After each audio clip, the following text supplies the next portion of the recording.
Cool. Let's get started. So, first off, we're here with Lauren and Derek, who own, I'll pull out my list, who run Lucy Does Art, CC Mercantile, Caddo Bros Hats, and Artifact. So, we'll cover all of those over the course of the next couple of hours. But first off, who are Lauren and Derek? Yeah. Who Nuts. are you guys? Nuts. Lunatics. I say idea people, but then follow through. You know, we actually, whatever our idea is, we usually try to make the idea happen. Creatives, parents, big believers, locals, a lot of things. Yeah, a lot of things. I thought about this on the way home yesterday. We had some windshield time, knowing we were going to meet today, and knowing that you start this question every time. And I always thought about what thing is going to be. And then it actually, of course, I always have to tell a story to tell a story. But I begin to wonder, as now we're doing what we're doing, and now y'all see like all the things we have our hands into, and like how we are the perfect match for doing like what we're doing, as far as like we complement each other on so many different things. Like I do more of the maker side of stuff. Lauren is definitely helps and complements on that, but she's like the painter. She's a whole nother step. And I always wonder what would have happened like if we weren't together, right? Mm-hmm. Like if our trajectory would have even been like similar or not, or if the things that now complement each other, how that would have just progressed, or how different everything would have been. Because our backgrounds are extremely similar. Like we're very similar on so many bases, as far as like our past, not necessarily our past careers, but like what happened in our lives to bring us to this point, and everything. Like definitely the stars aligned as far as that went. But my name is Derek Simmons, and I'm just a country boy from nowhere, from the west side of Shreveport, that just kind of fell into all this. Yeah. This wasn't necessarily anything I technically like sought out, but it definitely just keeps falling in my lap on multiple different things. Our background, like I said, I grew up on a small farm. We were always having to. So like I always say, like the interior world is so much different than the like construction world. And I remember, so my dad had a electrical contracting job, and I can remember growing up being with him and going out on jobs, and because we were on the contracting side, we're in the very beginning of it, and I always like was admiring, like we're showing up with the framers and you're throwing lumber in, and we have just wires and we're drilling holes, and it's just like a fiasco.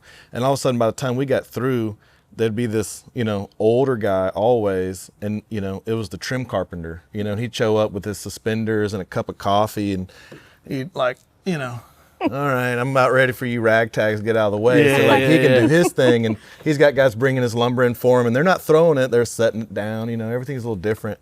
And then by the time the interior guy got done and we're all trimming out, well, here comes the furniture makers, and they're just like, is your mess cleaned up? And I was like, whoa, I was always just fascinated, like seeing, there's almost like hierarchy, in the trade world as far as that went. And I think, so we were doing this, I remember I could drive, so I must have been 16 or 17. And I remember there was, we would do small repairs on the farm for like, stick welding stuff, just fixing things as we needed, but cosmetics didn't matter because we just needed to work, and just didn't know any better either. Yeah. But I can remember there was this gigantic house we were doing. It was like 12,000 square feet. We had pulled 7 miles of wire through this thing. Like, it was nuts. One of the biggest jobs we've ever done. And this guy shows up, an iron worker, and he built this like curved, it was a wooden staircase, but it had curved iron handrails, and he had a flame, open flame inside the house, like shaping and molding stuff to do the bends. And I remember just being absolutely fascinated with that. And I would go over and I introduced myself to the old man, and I was like, I will come sweep your floors if you'll like just let me hang out in your shop and do whatever you do. And I remember him looking at me, and I'll never forget it. And he said, "Son, you're in over your head. Just like, you don't have it, you know?" And I'm like, "What?" You know? Yeah. And it was in there, I was like, I'm gonna start doing this. You Yeah, know? okay. And like now, like he buys stuff from us, you know? Oh, Like, really? Yeah. And he's older now, and he did some lighting, but like he's an amazing artisan, but he just, you know, there's some things as far as like interior stuff, shapes and stuff. Anyways, it's weird how all that stuff comes full circle. And now like he came in not that long ago buying parts from us to do something else. And I always harass him about it, you know, and I never took it as at the time I took it like very hard, but now I realize like how much piss and vinegar that gave me to like, I'll show you. And I began to like teach myself how to do, you know, nice ironwork and learning stuff. And that's how we got into, you know, the interior world. And that's how I really realized I didn't really care so much for the construction side. I love the fine details of the smaller stuff, you know? Right. And that began to really like curve my creativity and understand even what things were, you know? I was very ignorant on, you know, design or anything, you know, what actual craft things were. I didn't get it at the, you know, younger growing up. That wasn't something we were introduced in.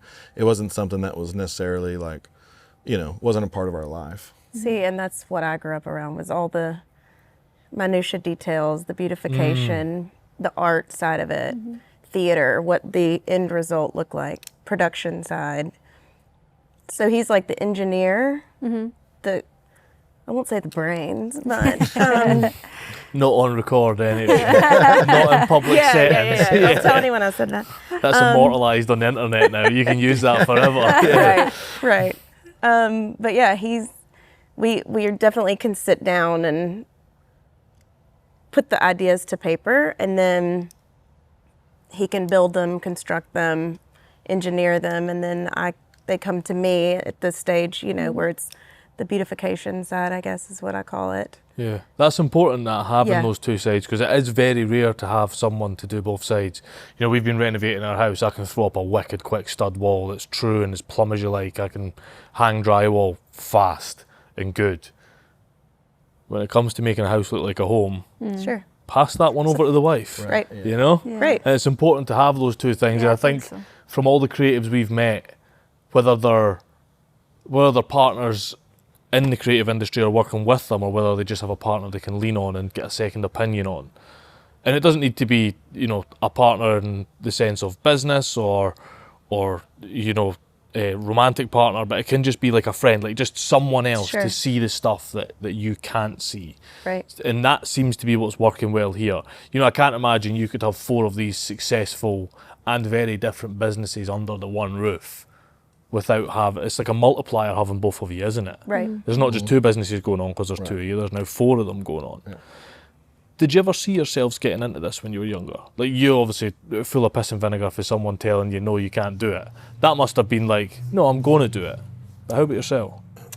Well, you know, I come from I've been an artist my whole life. You know, right? When did you start painting? Well, I mean, cheesy, but as early as I can remember. I mean, Yeah. you know, that's just always been, I think when you're a creative, you just kind of don't know any different. So it's just always been that way.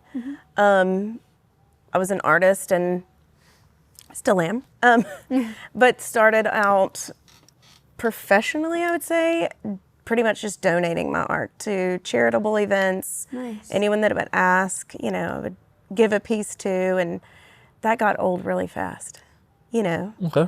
So then I started teaching art after school at a private school here, and kind of got dragged into musical theater. And that is like a bug that, you know, bites you and then you can't ever recover. So I ended up doing theater for almost 20 years. Nice. Had a dance background, art background, so I was doing sets, then teaching choreography, and then once I started my own company with a business partner, you kind of become like every part of the business. So I learned every part of theater. And then I went on the road for a while and traveled with some tours, and then moved to Nashville, started painting full time, and then realized that this could possibly be lucrative.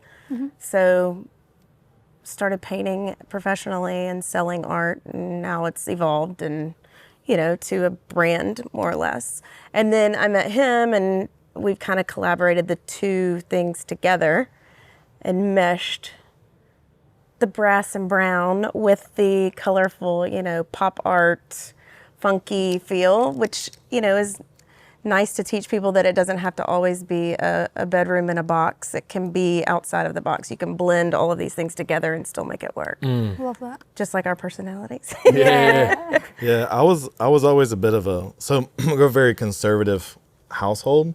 You know, my dad to the day has never been on an airplane. Like, if you ever went outside the country, you're gonna something's gonna bite you and you're gonna die. You know, that was it. You know, and but also so we grew up. We had two family businesses growing up. You know, the CNC Mercantile version, and then the contracting version. So like, we just grew up working all the time. We didn't know any better. Yeah. And we're on a farm. So I mean, work never stopped. There was always something that needed attention somewhere. It was 7 days a week.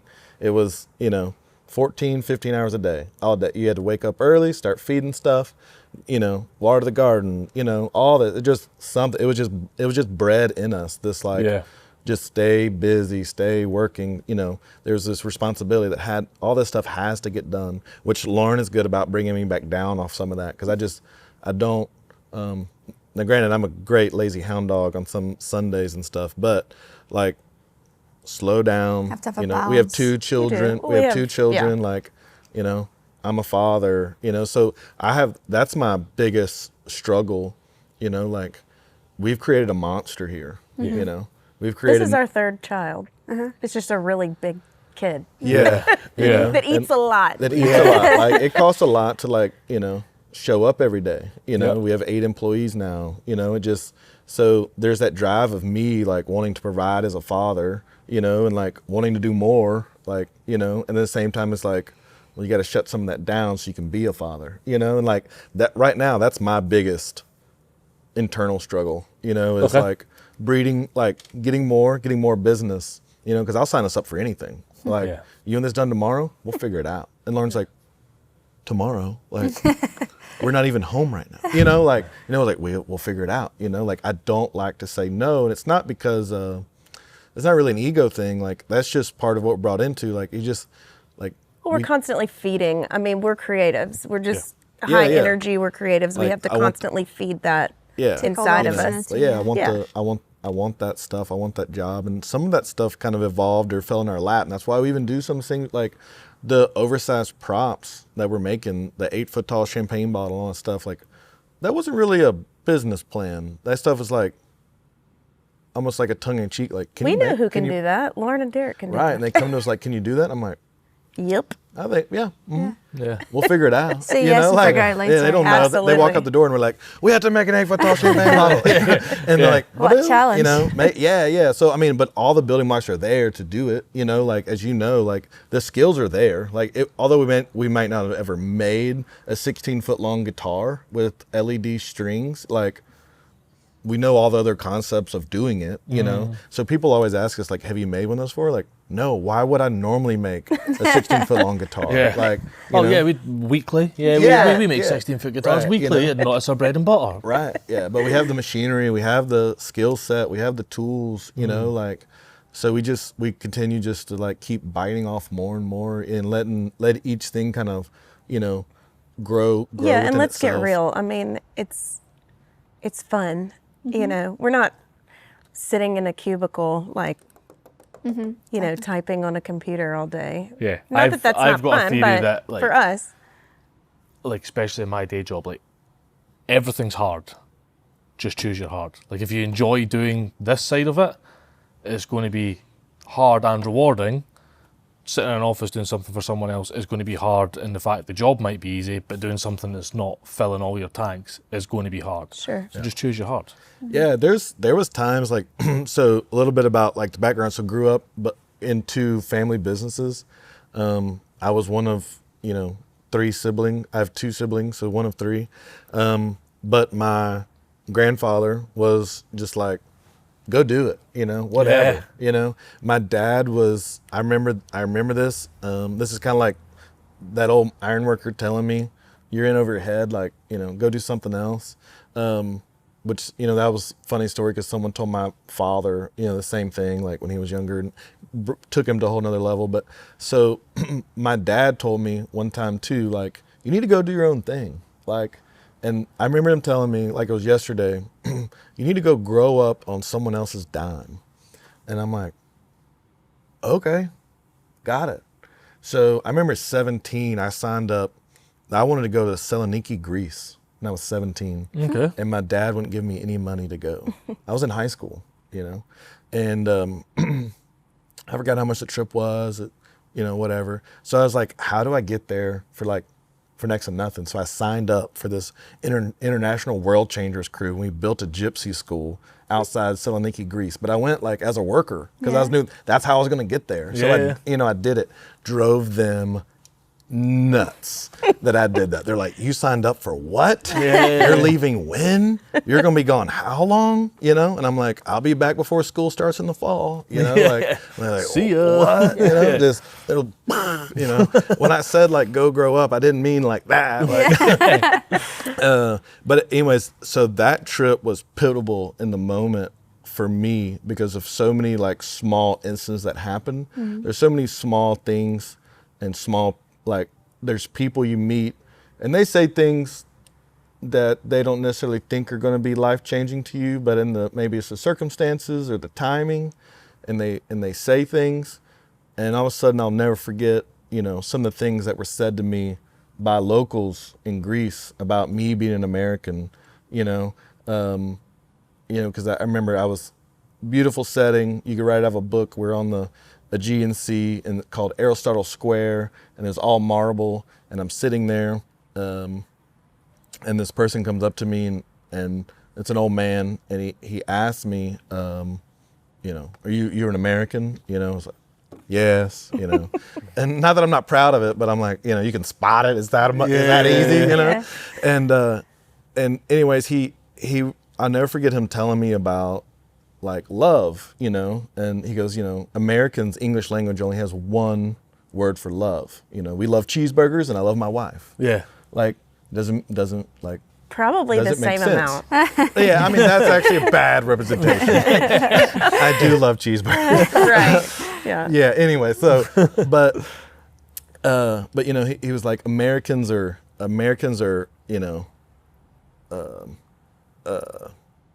Limited.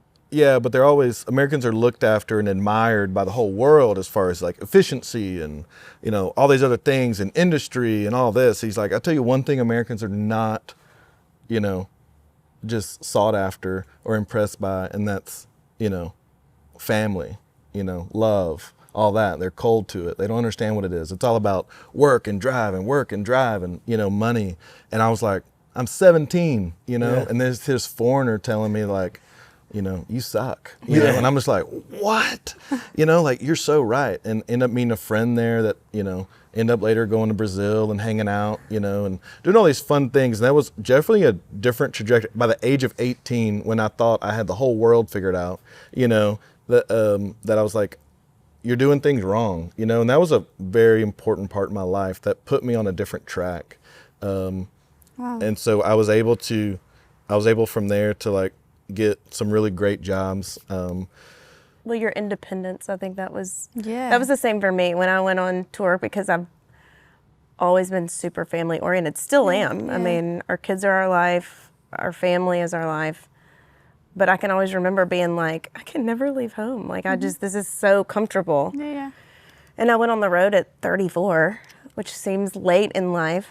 And I remember having to get myself around everywhere by myself, and Shreveport is not that big. It's a very small bubble compared to the rest of the world.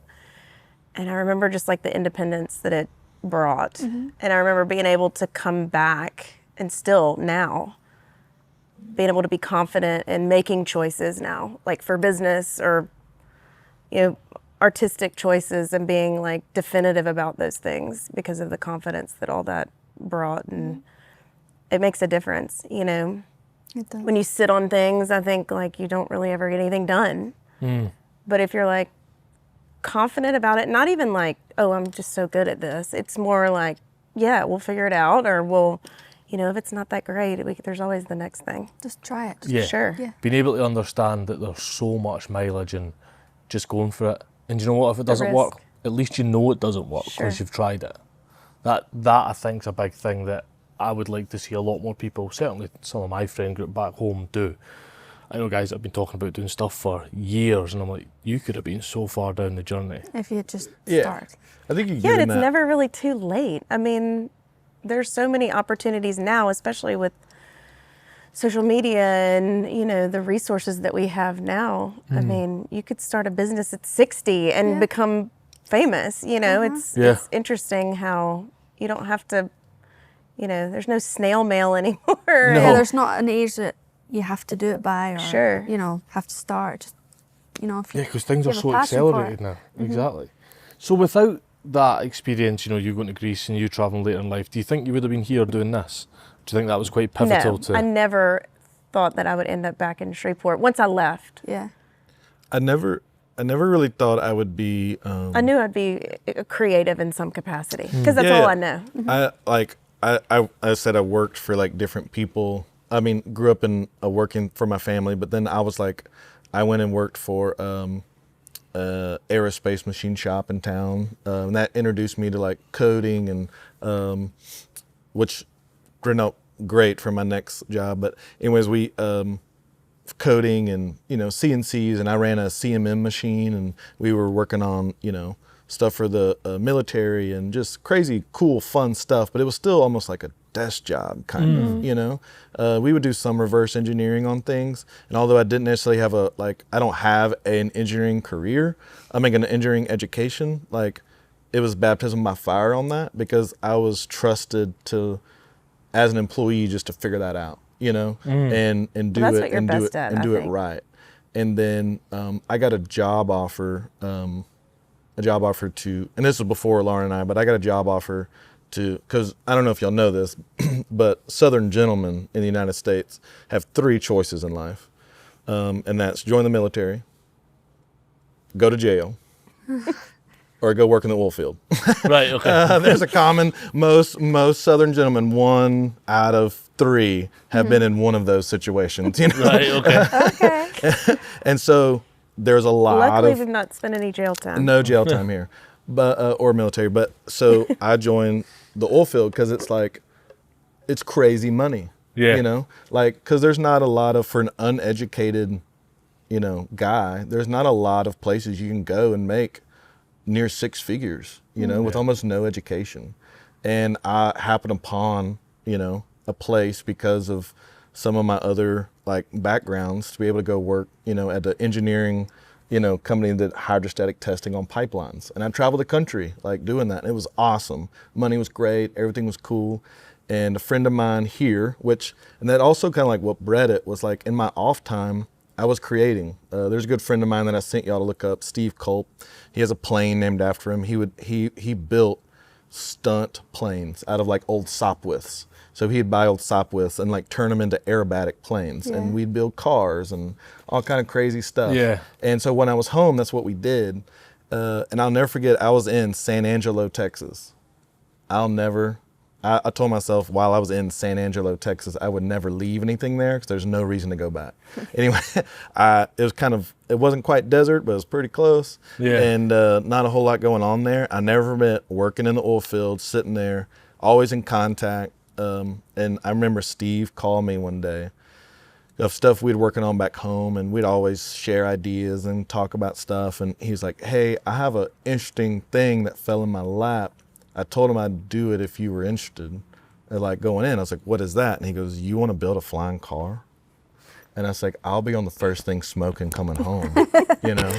So I called the office and I was like, hey, I got this great opportunity. And they were like, I mean, we hate that, but like, sure. And you have an open door. Like, that sounds awesome. You should pursue that dream. So Steve and I built prototypes, and we did research and development for a company building an all-terrain vehicle that flew. It was basically a powered parachute, ATV is what it was. Well, That was So- the only reason I married you, is because I thought that was really cool. So I did that, and that was like right up the thing, because here we are, like I just not but a few years ago working at this aerospace machine shop, you know, like understood some of the backgrounds of all this stuff. Here we are building a, you know, there's nothing to go by. Like we started from scratch, you know, there was no blueprints. And I'm old school in the fact that like I couldn't have drew it before. So we actually just started building this exoskeleton out of chromoly, you know, and, you know, slapped a motor on its back, and it wasn't quite that, you know, but yeah, it was rudimentary, boil but it it was down, similar. yeah. Yeah, it's pretty much what it was. And like, let's see what happens, you know? Anyways, but that was a cool, and that really like took me to a different level, and nothing that I was normally like been in interior stuff and building stuff. And now we're into like, it was a racing side by side, like, you know, vehicle that could go almost 70 miles an hour, but then could also had a gigantic propeller and had a parachute and could fly too. Like, so that was a whole different world that we like dove off into. So you the know? further west I get, the more American things I sound, and that's just pipped it. America. yeah, exactly. That's like If you They're could like, just fly America. us to get a cheeseburger, They're then it's they're like, could we put a 100% let's- American. Exactly. Anyways, that was you know, and it was crazy, really, really cool. You have to look it up. I'll give you all the stuff to that. But it was a very fun project. But that gave me like a little bit of like seed money and confidence to know that I wanted to do something like on my own, you know? And so they're still in business and doing their thing, but we were only doing research and development and getting it like ready for production.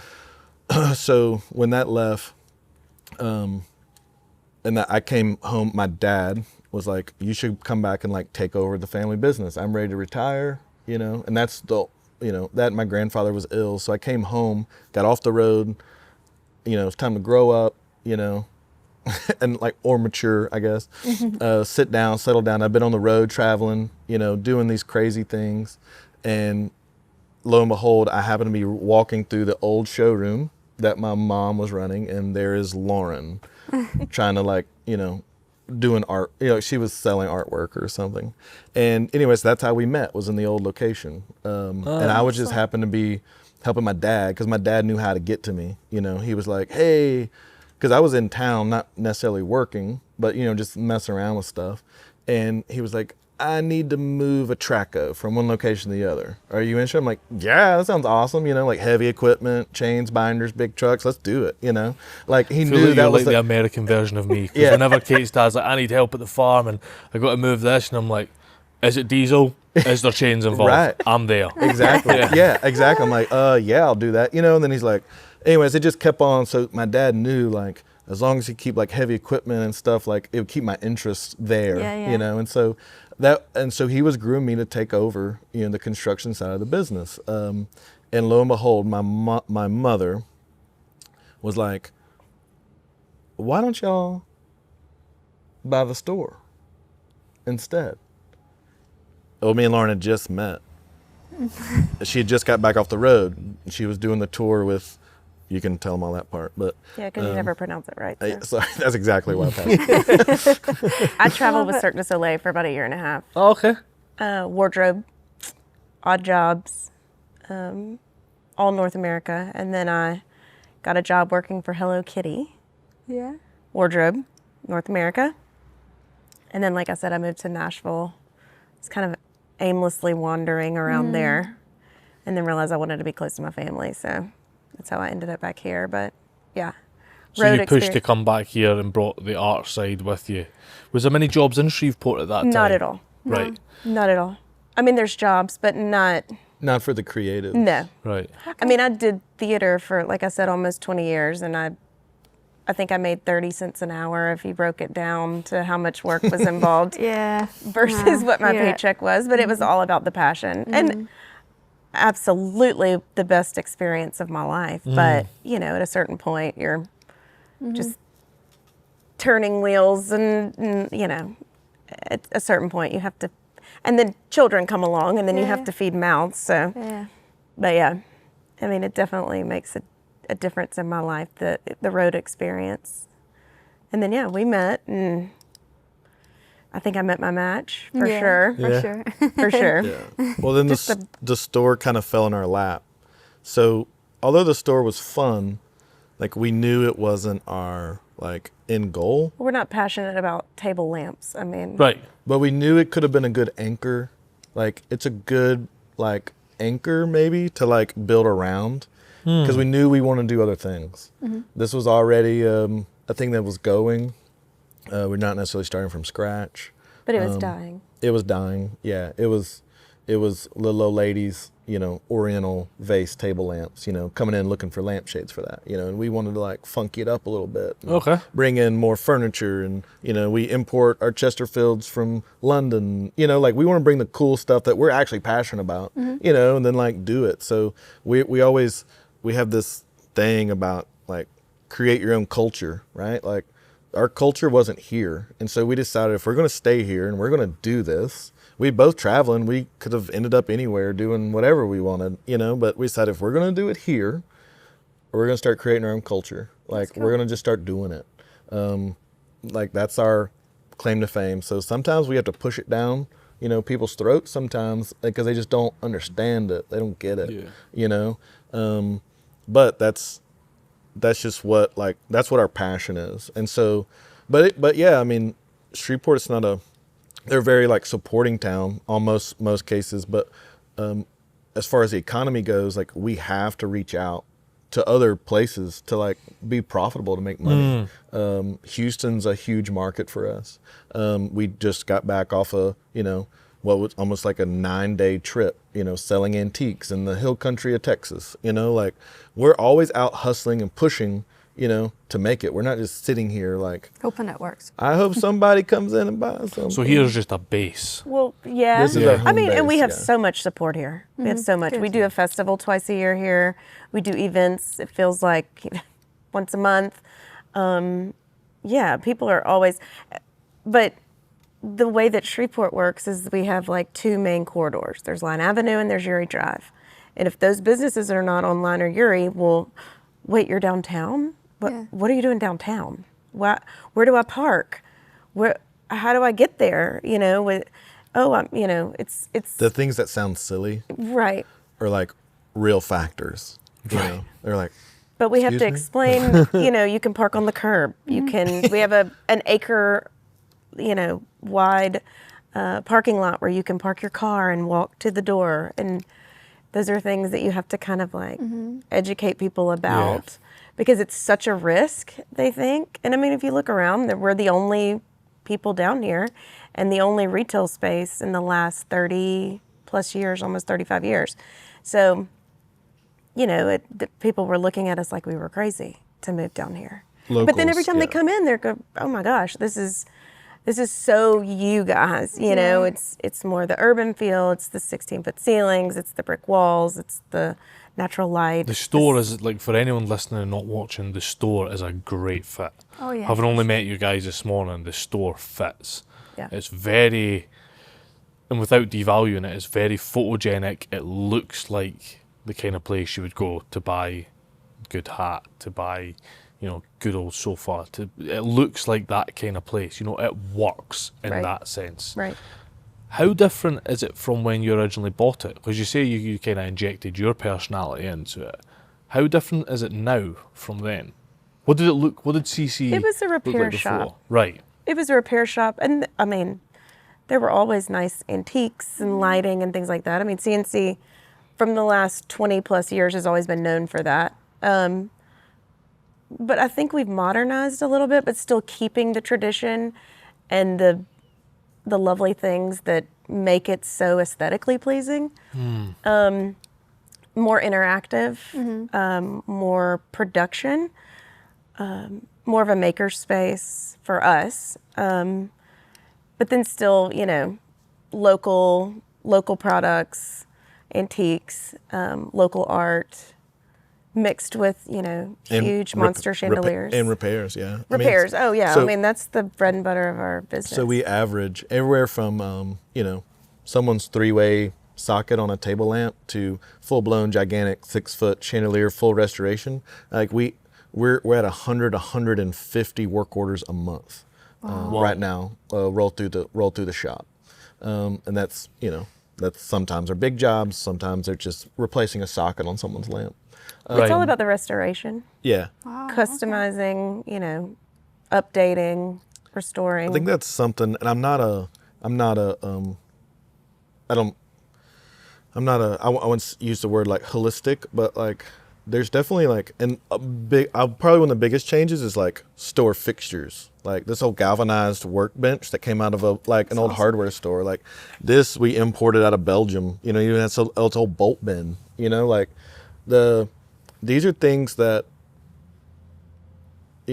they help breathe life into a space. They bring that cool energy in that just wouldn't be there if this was like, a plastic folding table with a tablecloth on it, right? Yes. So those are things that I think are so cool. All the little hammers and dents in this galvanized top, like those are, stories. They're stories. Hundreds right? of years of work. Yeah. That's happened on the table. And like to me that is like probably one of the most interesting, fun things that's like important about it. Like my workbench, our desk that has the computer, has our new Mac computer on it is a 1940s maple workbench, with the wooden vise on it. Like I don't want a regular office desk. That's boring. That's that's anyway. So those it comes back to the detail work, though. Yeah, I think it's appreciating all the little details. Yeah, and it has to do with the nonprofit, but the store, the building. Like, I guess our biggest thing is, or my biggest thing, obviously, is like second chances. Like we restore over 100+ items a month that would normally just be trash otherwise. I love it. We give things, normal objects, second chances. People come in and it's sentimental for some reason. They found it in their parents' house or grandparents' house, and it's should probably be thrown away. It's just too far gone. Under as far as like typical value would be worth. Like whatever you're going to put into it's probably not worth the actual value of that item, but because it's sentimental, like like my granddad's car over there, like that keeps him in the space, like he's here every day as long as that car's here, you know what I mean? So same with them when they bring stuff and we're redoing it for them, like it's keeping their family members just like alive a little bit longer, and like some of our employees on the like we're giving them a chance to be like a profitable, like we're showing the public this is, as a selfish capitalist, this is a profitable employee for you. Like these are people that will normally not given a whole lot of a chance. We have an employee, amazingly intelligent. He was pushing buggies at a grocery store and working in the shoe department, at an athletic anything, but like now he's running and programming and designing and operating a CO2 laser machine. Like, obviously he wasn't given his full potential, but because of his disability, he wasn't like welcomed into that. But obviously this is a very like good employee that's able to do it. So we like finding those, people, things, creators, the building, it's at vacant for, 30 something years. And like we just come in and like make it our space, and all of a sudden people think it's cool. Like you just had vacant for 30 years, someone could have done it before us. So we like finding those things. Like maybe they find us, I don't know, but that's like one of my biggest passions is that second go around, third go around, whatever it is. So, and I do want to move on to the employee and the artifact side in a minute, but quickly before we do, so what range of stuff do you get in for the restoration? Is it mainly still electrical stuff that needs restored, or is it just all? I've had people bring in paintings from their, mother's collection or grandmother's collection and had to repair canvases or paint. Okay. I think it's any kind of restoration. We've had people bring in $10 toaster ovens, like. It's you so might weird. just be better off running to the Walmart and getting a new one, but whatever. Yeah, you'd be surprised at the things that people bring in. And also be on the repair side. Now we're mixing retail and restoration in the same shop. It is also like an entrance for some people. They're maybe nervous of how to come in and ask, so they'll bring in like, I have this broken coffee mug. Can you do anything with it? We're like, no. Like, oh, okay. Well, while I'm here, I want to ask you these questions, and it's like their ticket for admittance maybe. They don't want to just randomly walk in, so they feel like they have to walk in with something, Yeah, okay. I would say Derek making the custom hats and making the collection of hats and all of that with the Caddo Brothers side, he does probably like just as much restoring of people's existing like heirloom hats or someone that got, an antique hat. He does all of the restoration on that side too. Well, the guy that was in this morning, that's what he was here for, wasn't it? A refit, yeah. Yeah, so that was his hat as a kid, and it sat in his closet forever. And it wasn't until he found out that we could, he actually came in looking for a hat. He wanted us to like recreate the hat. And then, typical me, shot myself in the foot on the sale of a hat. You could have sold that. I told him like, I would just fix up your old hat. I think that's cool. And he's like, oh, okay. I'm like, yeah, idiot. Yeah. But anyway, so he comes in, but I love that, and like, so his sweatband was rotten and, so we just cut all that out and put him in a new sweatband. We basically, and then we have to like refit it for him, we have to steam it and block it again. And the thing is, you might go and tell someone about your hats, just come and that might turn into five hat sales for someone that doesn't have one in the right. closet. It also is special. I mean, again, we love the keeping things alive. So it probably fed his soul more to repair. Oh, yeah. An it's a nice existing ethos, like it's a childhood. very nice ethos. Yeah. So 204 Artifact. Yep. Talk to us a little bit about Artifact, because it was very clear talking to you guys earlier. Artifact is a lot of passion lays in Artifact. I don't want to say the passion project in any way to take away from how big and important it is, but Artifact, the restoration side. Tell us a little bit about that. Well, Artifact is like the new product side, I would say. Right. It's our way to make. So everything we do with this side is old. Like there's nothing new on this side, right? Like even the things we sell are not new. I mean, minus t-shirts and hats and merch and things. Yeah. So if like everything here came to us, and that's how we make money. Like we buy it disheveled, not wanted. And then we spend the time, energy, and money to restore it and then sell it. I mean that's how we do it. Well, we wanted, and that come from my side too. And then like we wanted to be able to make new furniture and make it easily digestible.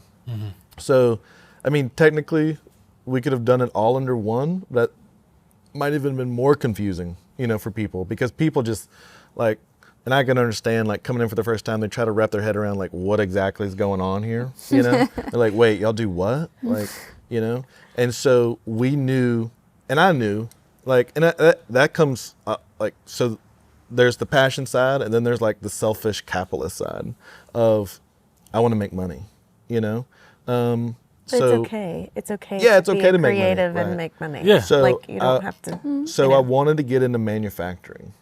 The same time of getting into manufacturing, I knew like I wanted this machinery. I wanted to, this kind of stuff, and we start doing things. And that's like our business plan was not to start a nonprofit and employ autistic and Asperger's individuals. That was not on the list at all. Right. We were just going to start making stuff, and probably in a separate building, out in the middle of nowhere that costs nothing, and just hire some good old boys, and we'll make it and cool and whatever. And then it all just kind of fell in our lap, and this is something that kind of just spoke to us, is like, here's a missed demographic and a workforce that like wants to work, and like there's a huge separation right now in America with like a population that doesn't want to work, or like, like you can't find people that like want to work, And so here's people that we have to beg to come to work, or they have, their social lives are too busy. And then here's a whole demographic that just wants to work, like they just want it. They're hungry for it. Their life revolves around it.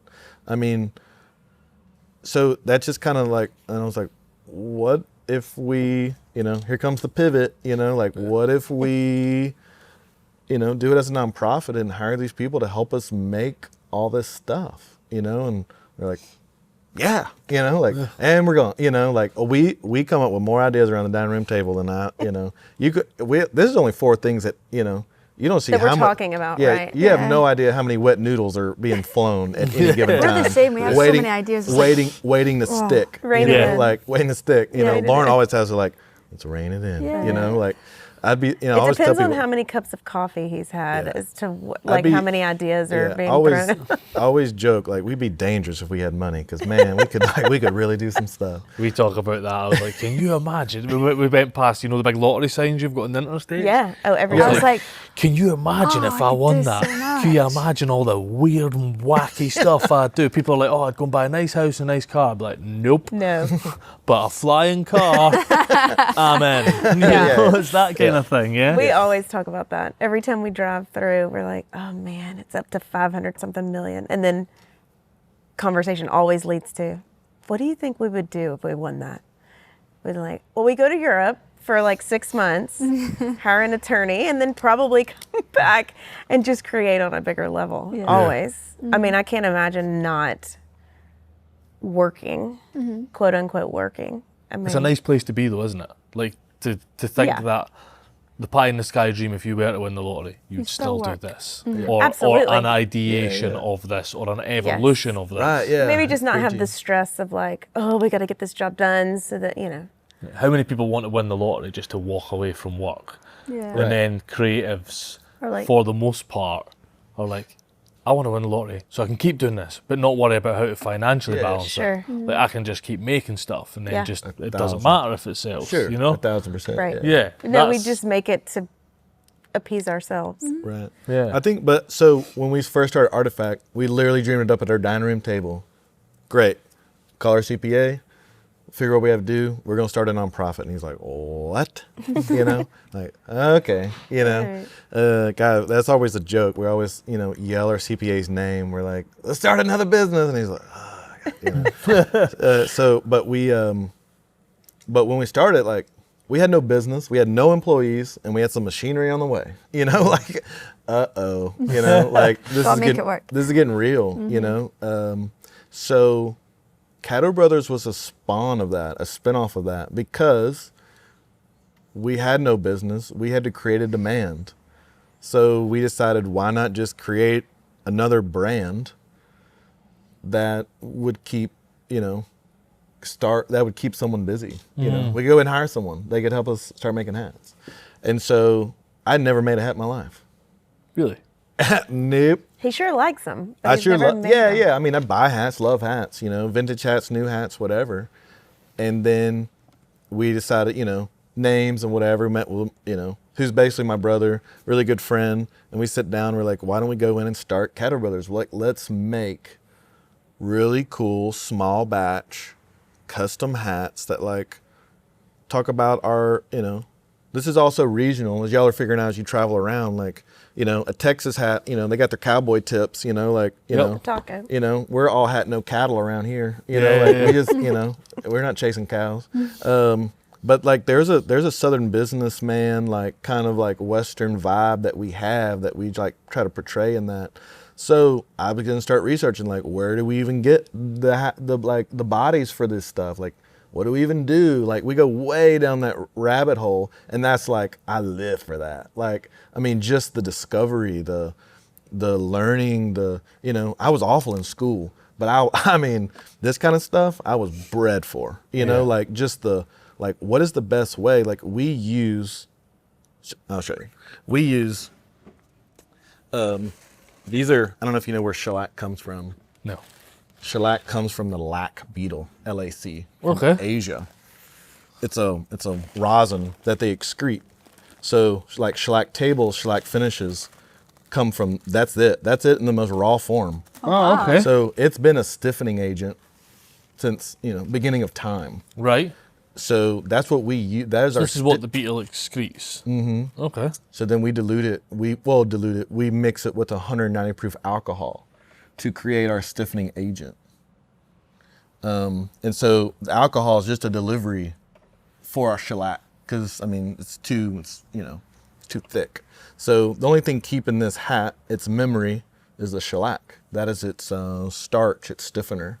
And so that's like the most old school, true version of a way to do it. And that is like my jam. Like, what would Caesar have done? Like, let's do it. What's like, the longest process? Yeah, what's the longest, hardest process, but best? And I'm like, sure. Let's research it, figure it out, do it. And then, like, not only do I now understand then you got to source it, then you got to find it, then you got to like manipulate it, teach yourself the skills, all this kind of stuff. So the hats became as just we did woodworking, we were doing ironwork, we were doing all these things. I did not have anything textile-y in the back to check that, like, one of those last boxes off.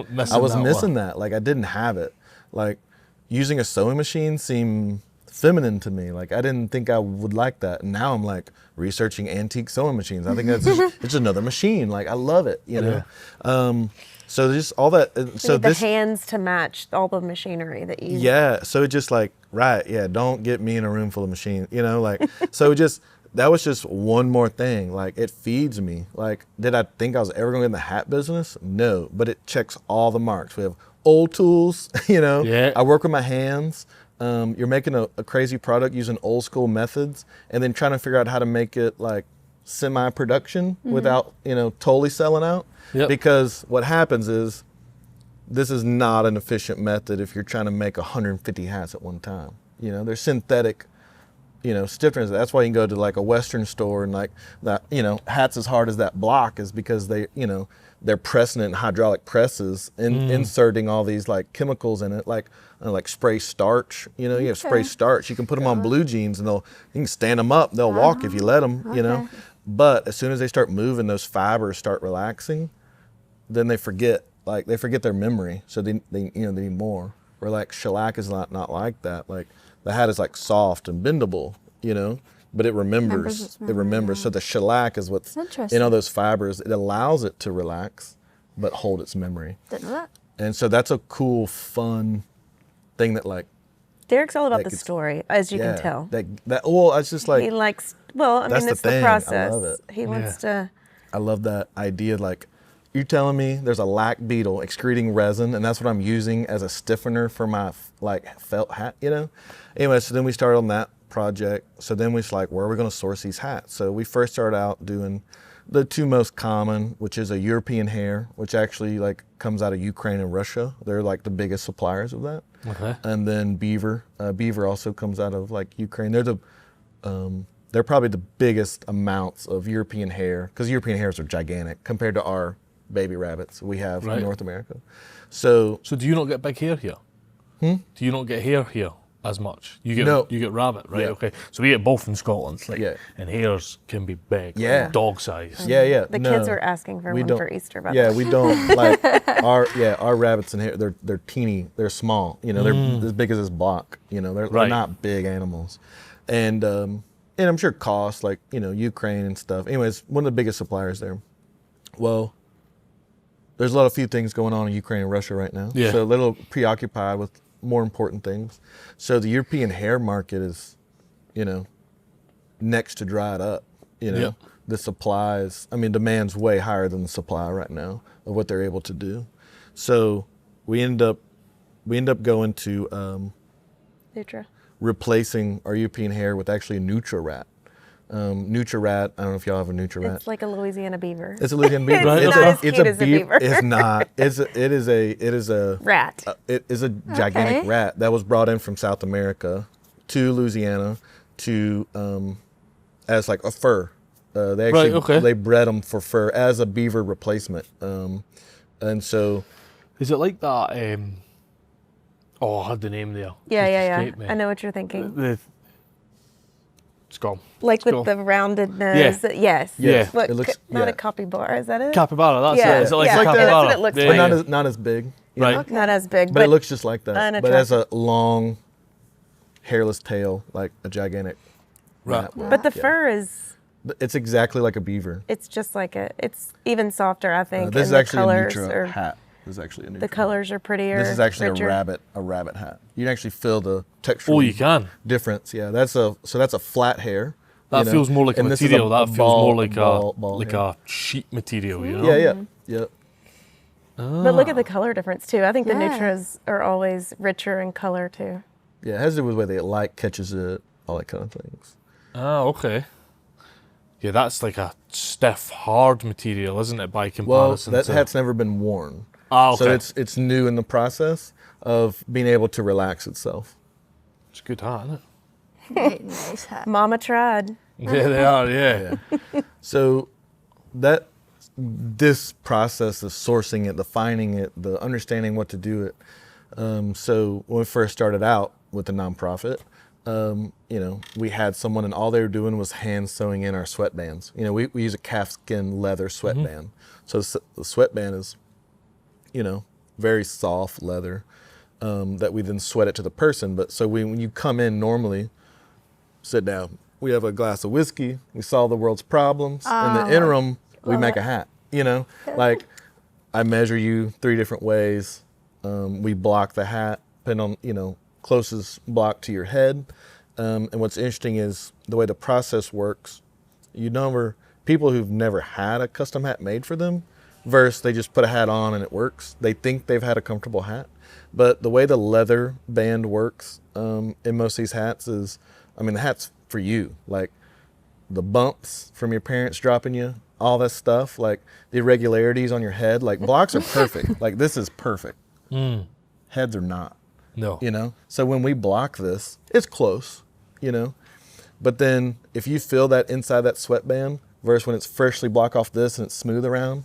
And so when you come in, we start sweating the hat, we steam it, we get that leather sweatband hot and wet, and you start putting it on your head 2 or 3 times. We're basically finishing the process on your head. So when you run your hand around that sweatband again, it's bumps and knots and whatever. Because when you put your hat on next time, like, It'll just fall into place. yeah, because it's molded to your head. It's made for you. you know? It's a mold. So it's so like, I love that. When I make furniture, I don't care about just making a piece of furniture. I want a furniture that has a particular purpose. Right. We made a custom ping pong table with a wooden net, so the net could be detached, and it was also a table. Like, I love that. Like, this wasn't just made for sale, and someone was like, oh, that'll work nicely, in my space and whatever. Like, we made a cocktail table for, we were commissioned by the wife, but it's for her husband.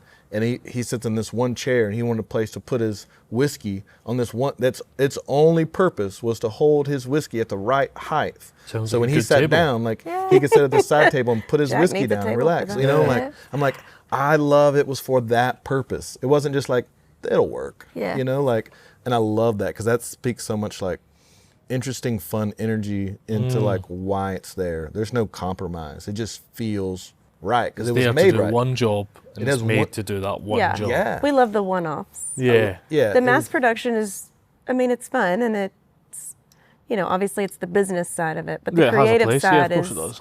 the creative side is the one-off stuff that's customized for you. It's the that speaks to you, that tells the story of who you are, and we're able to produce that for someone else. Well, That just the vessels. feeds Yeah. us, yeah.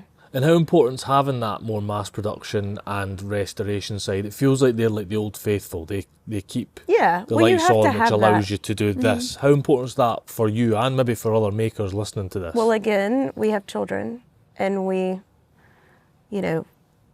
like nice things. We want to travel. We want to go to Scotland. Yeah, come. We want to, well, that's on the books after this. But, we want to be in this kind of space. We want to be able to go and buy art from other people, buy things from other people. We want to support other people. So mass production side, and I say mass, as mass as it can get for our tiny little operation, but it feeds our family. Maybe not all the time feeds our souls, but we do know that you have to have that. Yeah. You have to have that ebb and flow. You have to do those kind of things. And we did a talk with some other local business people, and the whole concept of the interview was that it's okay to be a creative and make money. It's okay to want to make money, but do these kind of random, weird, eclectic, off-the-wall things. So that side, you know, the nonprofit and the mass production, and that's our moneymaker. Yeah. That's how we live. Yeah. Which allows you to. Which allows us to do the fun things. It allows us to do the one-off things. It allows us to spend, you know, months working on, you know, props and 6-foot champagne bottles. 8-foot champagne bottles. Yeah, Yeah, 8-foot things like champagne that. bottles. Yeah. And 10-foot rollerblades like next door. Right. Yeah. We joke ourselves all the time because there's stressful times, you know. Yeah, of course.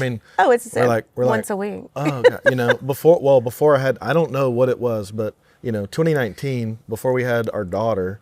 Well, and 2020 happened. Let's go. Right. So our daughter was born March 3rd, 2020. Literally, I think like 7 days later, it all went down. I went gray. You know, like I'm not sure if that was a combination. It was all my daughter. I don't know, because she scares me to death. You know, like, so I'm not sure what all happened there, but I went gray. And I don't know if it was having, you know, in the middle of a pandemic, we decided to do all this because really, like, we moved downtown June of 2020. So you're looking 3 years into our like craziness. I mean, we're like, we hit the ground running and we've been sprinting ever since, you know, like, but I don't know that we could have it any other way, you know? Yeah. But yeah, as far as that goes, we sell things people don't need. Right. Yeah. These are luxury items. You need nothing I make. You need nothing my wife makes. None of it. Like I can't stress that enough. Like none of this stuff is need for survival. Like, this is all a want. It's all a luxury. These are luxuries. And I remember. And we're able to make a living making things, and people are buying it for things they don't need, which just blows my mind all the time. I had a friend of mine interview me one time. She was working on, you know, like creatives, what their purposes are and that kind of thing.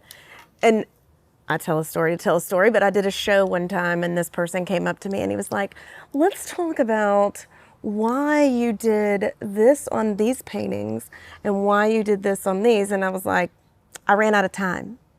There wasn't some deep, intense meaning as to why I did this here and this here. I like that. I like people that are just like, I know, it was some like, this is the real reason. This is not the arty reason, but right. the real reason. And I think they were looking for some really deep, dark reason why I didn't.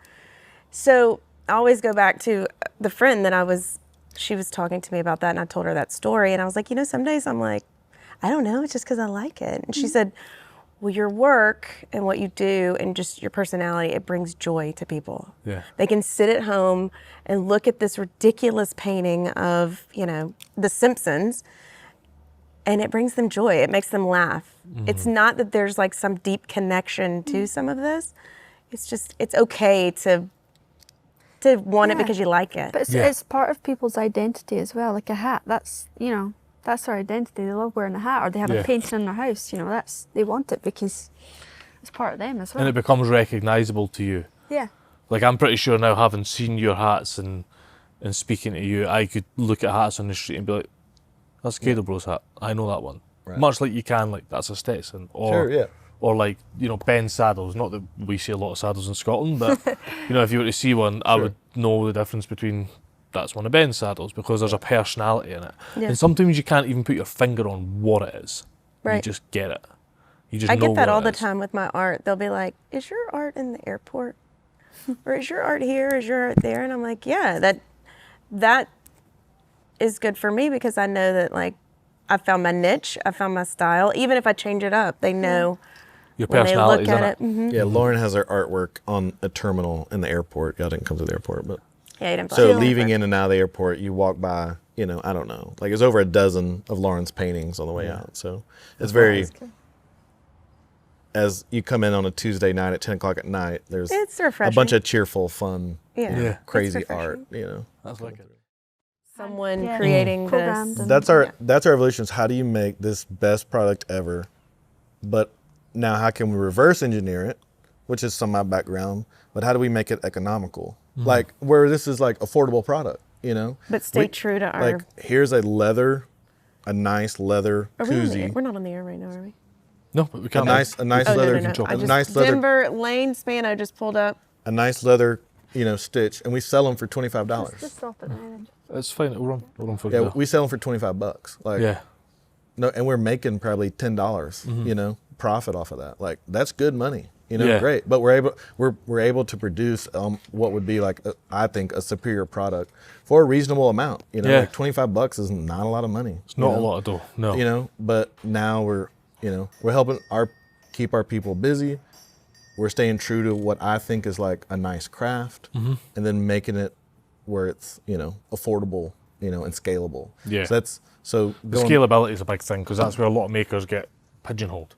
Right. Not being able to make so it the scalable. store is a scalable nightmare. Like we're selling a finite product that doesn't exist anymore. Like that's not good.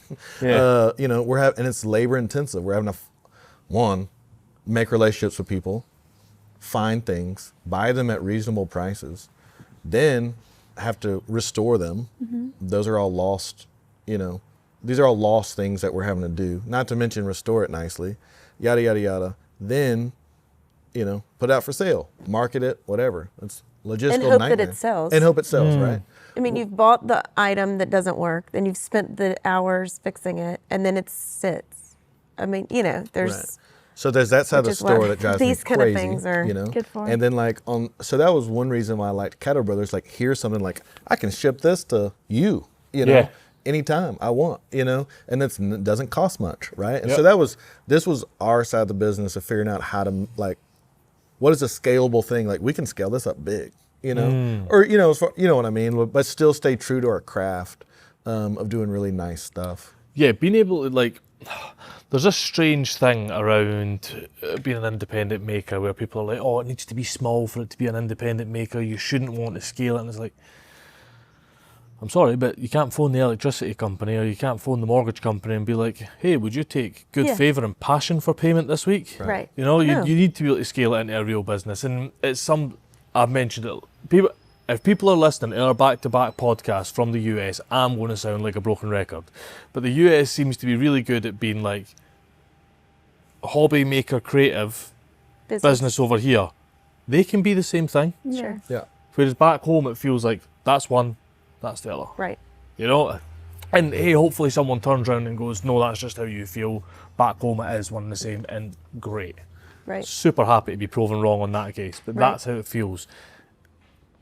And it feels like a bit of, this is the sort of stereotypical land of opportunity in that regard. Right. You've just got so many people. The space is so big, you can just do it. Right. You can crack on. So how do you guys go about putting yourself out there? So you're just back from the show, so you do a lot of in-person stuff as well, and that's with the CC We do. Mercantile? With all of it. mainly, well, I mean, we take everything really. Now, the show that where we go in Texas, it's basically you have to have a certain year of antiques and things like that, but we Right. are good about kind of meshing all of the things together. I mean, we combine my art with the furniture, and Derek, wears his hats, talks about his hats, and then we take some of our small goods and things like that. But I mean, they all do kind of tangle together. Would you like a beer? Oh yeah, thank you, sir. But our biggest, want a beer? Oh yeah, thank you. our That's from here. That's home. I think Oh, our yeah. biggest asset, what people really like about us, is that we're always there. We're always, the majority of the time, 95% of the time, we are there with our artwork, with our hats, with whatever we're doing, and it shows the face and the personality, and it's connecting those things. Well, that's the impression I'm getting. Although we started this with, and when we've been speaking to you in the run-up to this trip, there's 4 what I viewed initially as independent businesses, but they feel like they're just 4 extensions of you guys. Sure. Yeah. So we're just talking about how you guys go about putting your stuff out there. You obviously got brick and mortar, which is great for Louisiana locals, but then you're going to all these shows, and the Texas one being more antique, but the other shows must be concentrated in other areas as well. Well- That's good beer, by the way. Yeah, it's really nice. On a side note, Commotion American Pale Ale. Great That's craft brewery. yeah, that's local. Well, I do a lot of shows as an artist, but I'm always with my pieces. I'm always there and connecting myself, my face, my personality with the art, which always helps the sell. Oh, always does. Yeah, so typically for artists, usually you'd put your pieces in a gallery and you wouldn't be there with it. I used to Is that do the same galleries. back here? Is that the same over here? Where typically an artist would put it in a gallery and then they're not attached to it. Yeah, How but- important do you think it is for you to be attached to it? Times are so different. You know, you don't read about a theater production in the newspaper anymore. No. Everything is social media. Rarely do you even see it on the TV. I mean, because so many people stream things now that nothing's even live anymore. Yep. So the way that people get their information is social media. So I use social media. It's like an extension of my arm, you Yeah, know, so for my business. If there are some days that I'm like, if I didn't have a business, I would not have social media because it is a full-time job. But that's how we get a lot of our information out there. And then, you know, going and being present at shows and festivals and music festivals and markets. And then, you know, obviously we're well known here because we do festivals, our own festivals, and, you know. You say your own festivals. Is it a festival you put on? Oh, we need to come to one. Yeah. We do. It's called the Downtown Mercantile Market. It's in our parking lot. We have 40 That's to cool. 50 artists, Nice. food trucks, live music. The truck that's in the parking lot, I don't know if y'all saw Oh, it. I've seen it. We have an old That's our flatbed stage. truck. That's Yeah. our stage. Yeah, we That's have our these stage where the gigantic Edison musicians bulbs play. that go around it. Nice. Yeah. But we just we funk it up. We jury the artists that come. You know, it's another extension of ourselves. You know, of what we think. Like we could make it bigger, but we don't. Like we don't want to make it bigger. Like there's a certain feeling, a certain vibe. You know, we're trying to create. Whether it's the music, you know, that we book to do it. There's the people that are there, the vendors, where we put them. It's all strategic. You Yeah. know, so that when you're walking around that parking lot, like it's not just a parking lot. You know, like there's good energy, there's fun, there's a good representation of multiple different crafts, and then we always funk it up. I mean, Joe will put the gigantic, you know, guitar out in front. We made a 42-inch square Rubik's Cube, and it spun one way, you know? Nice. So you could like spin all three things, and so the kids were just spinning this gigantic 42-inch square Rubik's Cube. As you do. As you do, you know, like, and I love that, the random, the unpredictability, like, I'm here for it, you know? And like, I want people to get that too. Like, they weren't expecting to come up and see that, you know what I mean? Like, it was there. And the kids don't even know what they're spinning. You know, Yeah. this 6-year-old doesn't know what a Rubik's Cube is, you know? Yeah, Like, yeah. and it's just, 80s. yeah, Just it's just it's so funny. Right. And their parents are like, oh my God, Touch. this I can is, touch this. yeah. Anyways, it just, like, We're always pushing the envelope, and I think people are like, and once you start doing that, then you have to keep doing that, but Yeah, on a right. different level. it's a new, you have to get So a you new, have you have to- to it's get a always new about the high. The shock. last one. Yeah, it's Yeah. always the shock value. Yeah. And I Yeah. think it's become expected from us. They're like, what are y'all doing now?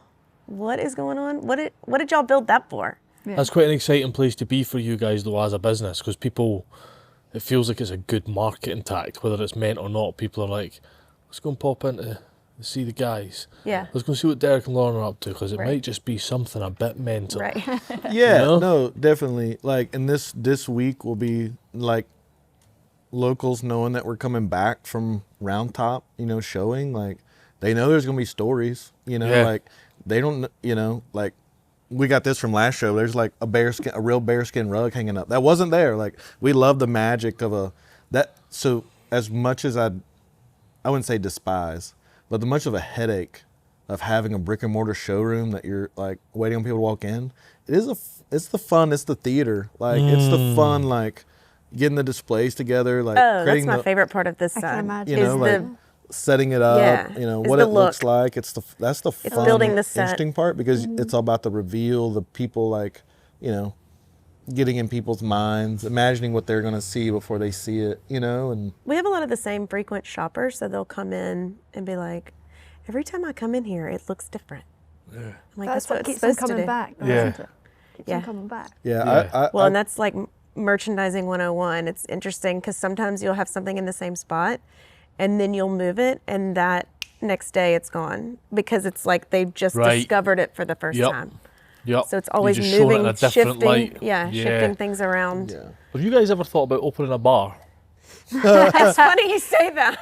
It's funny you Is that say one of that. your other plans? Oh, 100%. Yeah, it's 'Cause for 100%. anyone listening to the podcast, like, more for you for listening to the podcast, we're here sitting and I would sit at a bar and chat to you guys. Yeah, so Totally. so there's a small building that we got off the demo list for the city that's actually joins our parking lot over there. And we'll have to walk through it for you, Leo. Yeah. But it was on the demo list. It was soon to be gone, 1890s, very cool, funky building.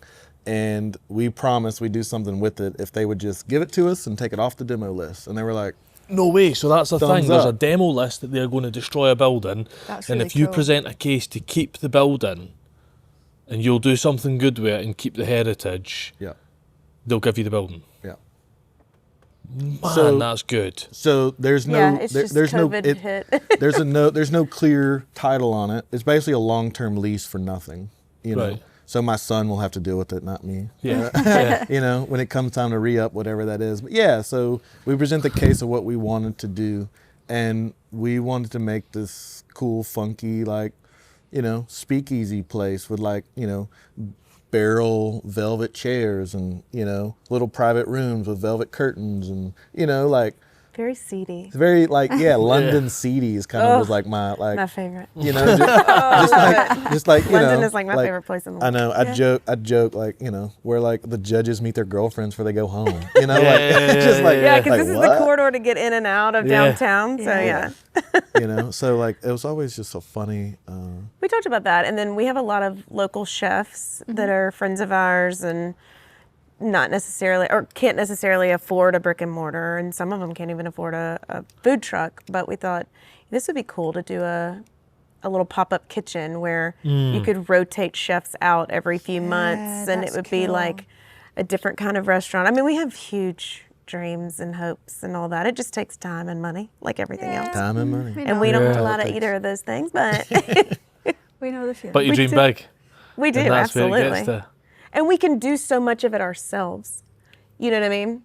So like we could do the build out, we could outfit it, we could paint it, we can remodel it, we can do Oh man, all there's of a that. lot to be said for just knuckling down and grafting. Like Right. just knuckle down and get the work done. You'd be amazed the amount. You know, we speak to a lot of people that we're doing a massive restoration on our house at the moment. A lot of people are like, "Oh, you know, how could you possibly do that? You know, I'd love to do. Just start."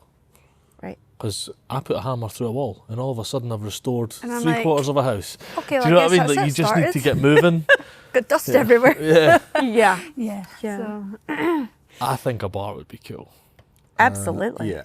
Yeah, I'd visit again when the bar was up and running. Yeah. That'd be sick.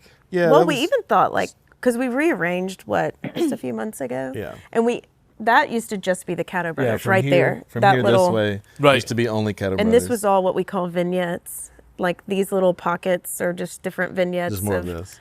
And then so we were like, this is We needed more this space. is a Caddo Brothers production. did. Like this, you know, this isn't just furniture sitting here waiting for someone to buy it. This is actual production. So we increased the size of this, and then we added this, and that way it's like a progressive. You can start here to talk about your hat. You can add the things to it. Then you can come here and watch him make it. You can sit and hang out. You can drink whiskey, and then you can sit there at the end of it and just hang out and talk. You It's like an know, experience, isn't it? You're selling an experience as much as you're selling the hat, Absolutely. or you're selling all experiences. day. I saw your Yeah. Much Instagram. more You did store. like an event. It was like whiskey and something. Yeah. I Whiskey remember and it was. wine, yeah. That's So fun. I do a lot of paint parties Okay. in my space. It's usually a group of I'm women. just gonna move here. Yeah, we'd take you. I do a lot of like private events. I used to do them as public events, and you bought a ticket, and then they kind of blew up. And sometimes I do 4 to 5 a week. But you get a group. It's 10 people minimum. You come in and you paint wine glasses or you paint purses, and you drink while you do it. And Best so, combo. yeah. Oh, and you're a much better artist when you drink. So that night we did, like the women came to my side and they had a rosé tasting and champagne, and then they painted a wine glass, and the men, and a lot of women too, did a whiskey tasting. I was over here. surprised how many women Yeah, came, the girls came for love the whiskey, whiskey. too. Yeah. But they got I- a koozie and a etched Yes. glass and all that. Yeah, so when you came, we made it like a private event. You bought a ticket, but when you came, Denver was actually serving, but like, so we teamed up with Cuban Liquor, and Cuban, they source these really cool whiskeys, because I wanted to be things that, I want you to try things you maybe not would have ever, you know, purchased, you know? Yeah. Like, so here's like, take a sip of this, and then here's one to make a cool cocktail with, you know, and then like Denver's making cocktails. So, and it's all about the experience. Like I like to try new things, and then it opens up that door to go, you know, further down that rabbit hole. And well, and it's always about exposing, I don't know if that's the right word, but It's creating exposing the culture. store, you know, I mean, and teaching people, training people per se, like this is a cool place to come. Again, you're like having to steer people down here. So you have to hustle it, and you have to, you know, you can't just sit and wait. So a lot of people are like, oh, I've never been down there, I don't know. And so whenever you do these events, you force people to come in here and they're like, oh my gosh, this place is awesome. So you now have connected them to the spot, teaching them this is a safe spot. And then they're, you know, then you're and having a space that's not just event based, but also open on a normal day to day. Like you're not only going to go there for the event, you're going to swing by there, and you know the festival that is also your parking lot. Like showing people that. Right. How important do you think for maybe other makers or people trying to do what you're doing, those, you know, like 5 a week, 5 of those events a week, you said, 4 to 5 a week. 4 to 5 a week sometimes. Like, that's a lot. lot of Depending on work. the time of, oh yeah. But how important is that for you guys from a staple of the store? So we do not pay for any marketing. That is something like advertisement, paid advertisement. We get people coming in all the time We to get don't us. like we've never gotten the reward off of that, like of what we thought it costs. Yeah. Now we will do for social media. We will pay for like social media posts, you know, and, post them and content stuff, and stuff. But as far as like, hey, we're gonna, you know, whatever, a TV commercial, nope, hadn't done any of it. Like radio, nope, not doing it because we never see it's extremely expensive, and I don't ever see the return off of Well, it. that's exactly why we do the book. We don't charge anyone to be in that. Yeah. We don't charge anyone for anything. It's, This is it's free of purely- charge to be in the book. Because I know Just give how us your time. expensive it is. It's Yeah. like it's. So Go and get some good photos done. Give us your story, then we'll float out there. I mean, so our thing of our, you know, our plan was like that's advertisement. You know, like if we throw a whiskey and champagne event or a whiskey and wine event, and we break even, great. We just had 60 people who are in our space, one-on-one, that are like probably would have normally willing been to in spend here. a $50 ticket too. You know, this is Yeah. decent ticket price. So you're not doing it for like £5, so folk are going to come by and then never come by again. Like 50 Right. quid. They are, that expendable income is also your customer base. Yes. They're people that can buy the luxury items. Like you said, nothing you sell you need to survive. You know, you don't, Right. it's not food and shelter you're selling. Yeah. Right. But if you can spend 50 quid on that must have been a strategic decision to Absolutely. put it at that. Well, it covered our costs. That's our and that's that's our basically marketing. like what we needed to do for something like that. And plus, we get to sit around and drink champagne and whiskey with people. Yeah, it ain't a bad way to do marketing, is it? Right. So it's- I mean, it really benefits us because we get to hang out. Yeah, it's definitely, and it's all relationship, you Mm-hmm. know, based. You know, like the more you can sit with someone, look them in the eye, they understand you, they have the connection, like, and that's a genuine connection. Like, you know, like I want to make you something, and they want me to make them something. You know, like that's the idea. That's why we want to build that relationship. You know, that's why we started the create your culture thing. Like we want to expose people to it. We want them to know us, and that's our marketing. When we go to Round Top, it's expensive to do all that. I mean, it's a haul. It's expensive to stay. You know, we shut the store down basically, you know, to go there and do it. And we move a lot of product, but I despise this and that's hard for a creative and a maker, because when you first start out, people always say, you know, other bigger people like to take advantage of you, like, and that's why like galleries and stuff. You know, they'll brick and mortars will reach out to makers and like, oh, you should come do this. It'd be great for exposure. Yeah, exposure is one of those things. I'm like, isn't it? we're exposed. Yeah. Right. We have social media. We throw like, ourselves on social media. I mean, we're- we'll go places, and this isn't me like touting, but like Lauren has 18,000 something followers. Like our store has good followers. My personal Instagram has like 300. Like I don't. But that's I think like it's off the chart. That's not. Yeah, I mean it's a pretty big deal. No. Yeah. But but I'll go people and people will like recognize me and say like, oh, how was y'all's trip? And I'm like, I don't know who this person is. You know. So like we're exposed. Like they know more People about know our children. Yeah, they know our children. And that's creepy. That like, but as entrepreneurs, as like that's what you have to do. Like you have to create that relationship, that familiarity, and it's that part is working as far as the social media stuff goes. Is they're like when people recognize you and you don't know who they are, and they know like, oh, how was so and so, or oh, I saw y'all had a wild party of this. Like, It's weird, eh? And I'm just like, Yeah. It's so weird. It's like a love-hate, I think. I remember the first time that someone was like, "Oh, you're the We Are Maker guys," and I was like, "I'm not. Like, I'm a pretty private person." And this first time someone was like, "Oh, you're the guys who do We Are Maker." Yeah, I've seen your stuff, and I was like, no, you. I'm never putting my face on here again. I was know. like, Kate, delete everything that's got my face. No, I'm not like some weird fugitive. Anyone that's listening to this, I'm not like on the run. It's just I've you're never at been home that here in kind of Louisiana. Yeah, We're all outlaws. Yeah. But it's mad, and like social media just connects everybody. Because it's been like We Are Makers has been my face for a long time, and since we started the podcast, it's been both of us. So people have got to understand who we both are rather than just me. Sure. Yeah. And you're like, But it is good. It is It's good. a little strange. It is. Well, you do have to kind of like, you're almost just like naked. You're like, Oh, everyone yeah. knows Yeah, everything yeah. about your world. Or they'll go searching. Yeah. Oh, and it's so easy. Yeah. It's so easy now. Like, yeah, you can find out anything about anyone. at And then any I'll point. chat to someone on like the We Are Makers account. I'll be DMing them back or helping you out a bit with some admin stuff, and then I'll see them like follow me on my personal account, and I'm like, whoa. I'm like, Stalker. the world All, really is you'll connected. see is like some CrossFit stupid video on his Squatting. Or me driving like tractors or Yeah, diggers nothing- or something nothing like that that. Yeah. Nothing Nothing interesting. interesting. Right. The Heavy best machinery. was Derek had just gotten an Instagram.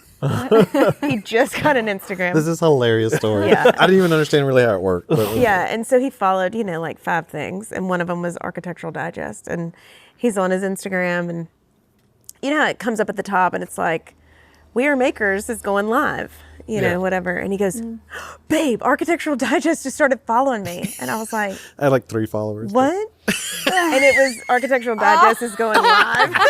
That's so Oh my funny. yeah. You're such an old man. Yeah. I've made it. I made it. I With had 3 followers. Who would One have of them ever was thought Architectural Digest would have followed and me the with other 3 one is my followers? wife. Oh, Yeah, that yeah. is so funny. Yeah, I followed myself, so that's 1. My wife 2. That was a mercy. And Architectural Digest. All right. Yeah. That is so funny. Pivotal moment. Yeah. That's so good. That's brilliant.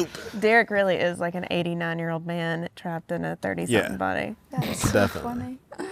So we've talked loads about CC, Caddo Bros, Artifact, and we've touched a lot on Lauren Does Art. Do you want to talk a little bit more about that?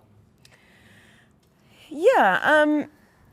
I mean, again, it goes back to doing the artwork, loving what you're doing, but then like it being a lucrative process, which, I'm business minded. I Yep. don't know. I mean, I know where it came from, but I don't know how I got that. But anyway, I along with the parties and along with the commission work and all of that, festivals, selling art, markets, music festivals. I do a really big festival in Franklin, Tennessee, which is right outside of Nashville, called the Pilgrimage Music Festival. Headliner was Chris Stapleton last year. Oh, I really want to see him live. Oh, it's amazing. It's Yeah. a magical. I keep saying to Kate, That's- like she's fully integrated into Southern culture, because we're driving down the interstate and she's on Spotify with like Chris Stapleton. I I'm like, was like, you gotta have him on. this might have gone too far, do you? I need to, Yeah, I need he to has give you. total I need background to give you music some. for driving through the South. I need to give you some more. Yeah. Thanks for that. Derek puts a lot of things on repeat. So he has I'll that. wear something out.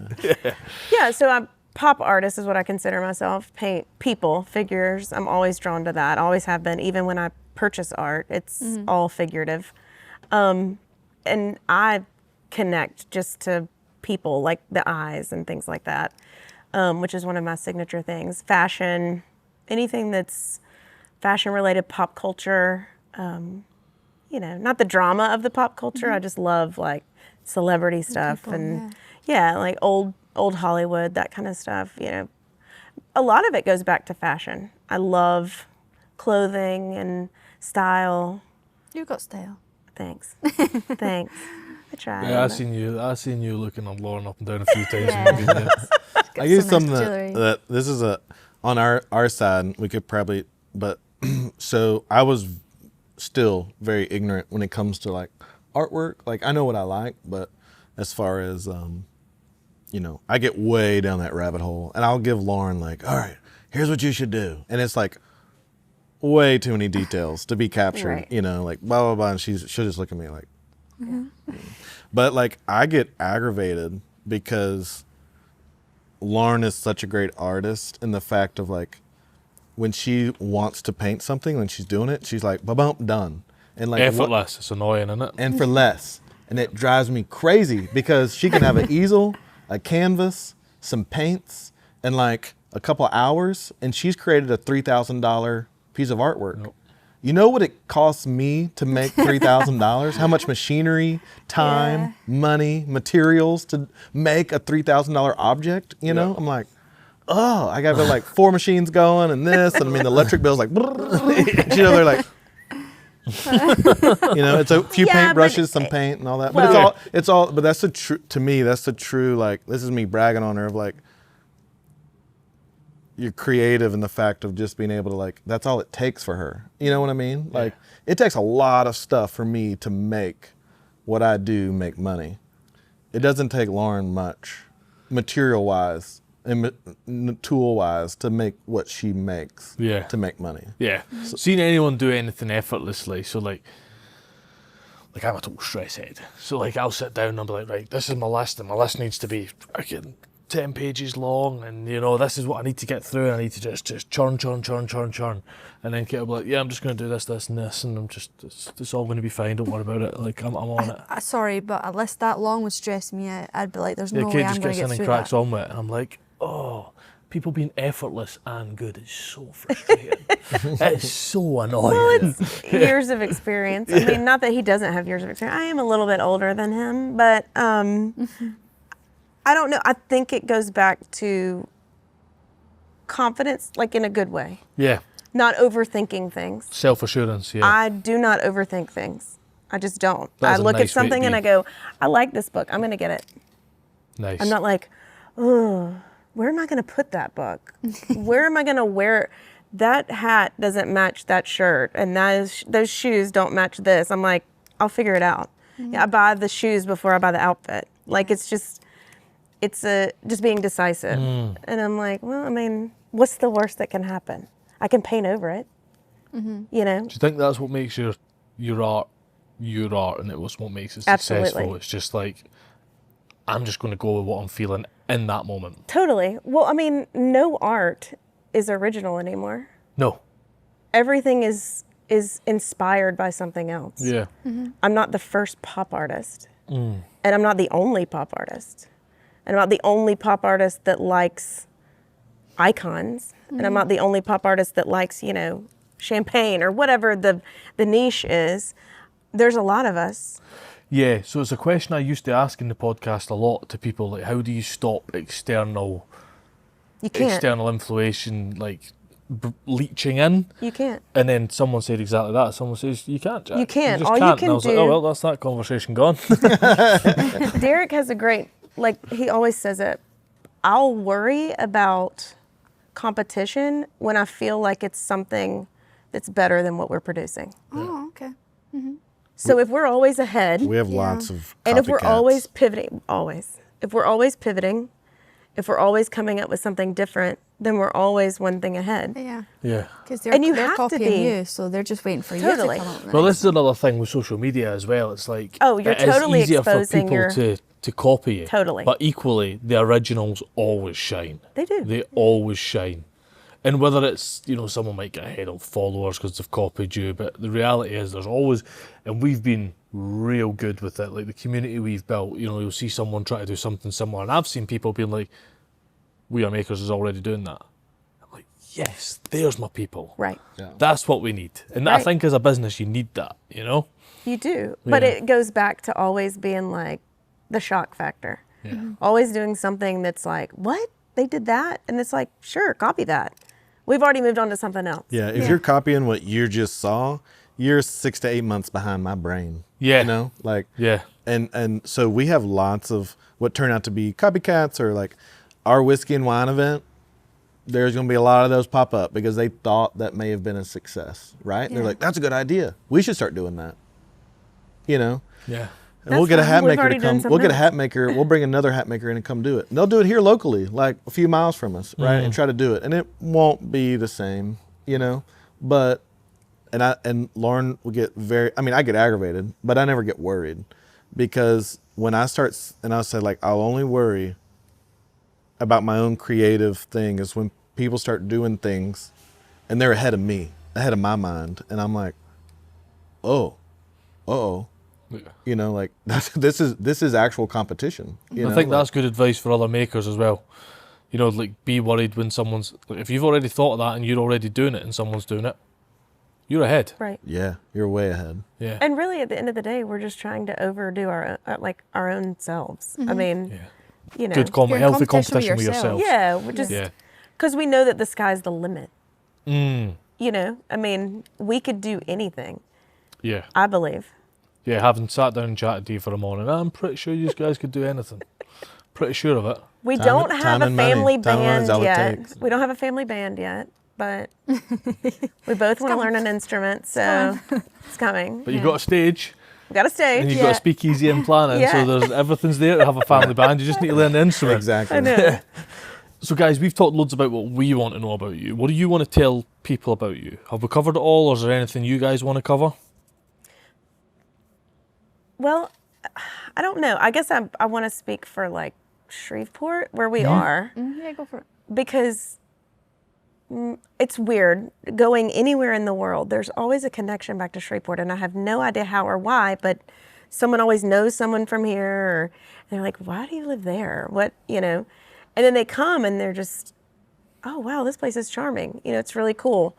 But there are a lot of cool creatives and makers here, and there is like, you can be cool and come from this place Yeah. and spread that other places, you know? Yeah, And- I feel the South gets a bad rap. Mississippi and Louisiana gets a bad rap compared to what we personally have experienced. And we had the most amazing day yesterday and the day before in Mississippi, and today's been no different with you guys. You know, like, and I feel there's a bit of a stigmatism stroke bad rap from being from here. But what I'm seeing is like a town on the up, Sure. like really on the up.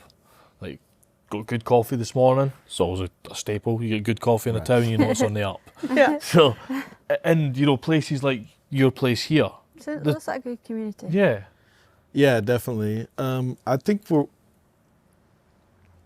I don't know. So Shreveport, Louisiana is rich with history, and there's not many towns, decent the towns. buildings, It's a river. It's a river city. You know, Mm-hmm. like, This is where Elvis started. I don't know if you know that. yeah, Elvis No. Presley, Nope. a couple Elvis blocks Presley down the started street here. is where Elvis like got his start. You know, on stage. There we go, huh? You know, right here in Shreveport, Louisiana. One you know? block There from you go. us. Yeah, and Hank Williams, all those I've seen the Hank Williams. all the those tin posters staple earlier. people, you know, they here. That's where they got their like.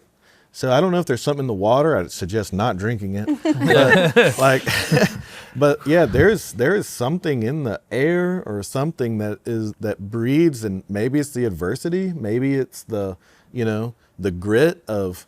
Y'all came in town and lost power, like, Yeah. I don't know. There's something that puts you in a corner and makes you come out fighting. I don't know what it is, but like Shreveport brings it in the musicians, in the creative worlds. I mean, this is a fun fact. I love telling people this. It's a funny flip to it. The very first offshore oil rig in the entire world was drilled right outside Shreveport, Louisiana, No way, really? in 9 feet of water in Caddo Lake.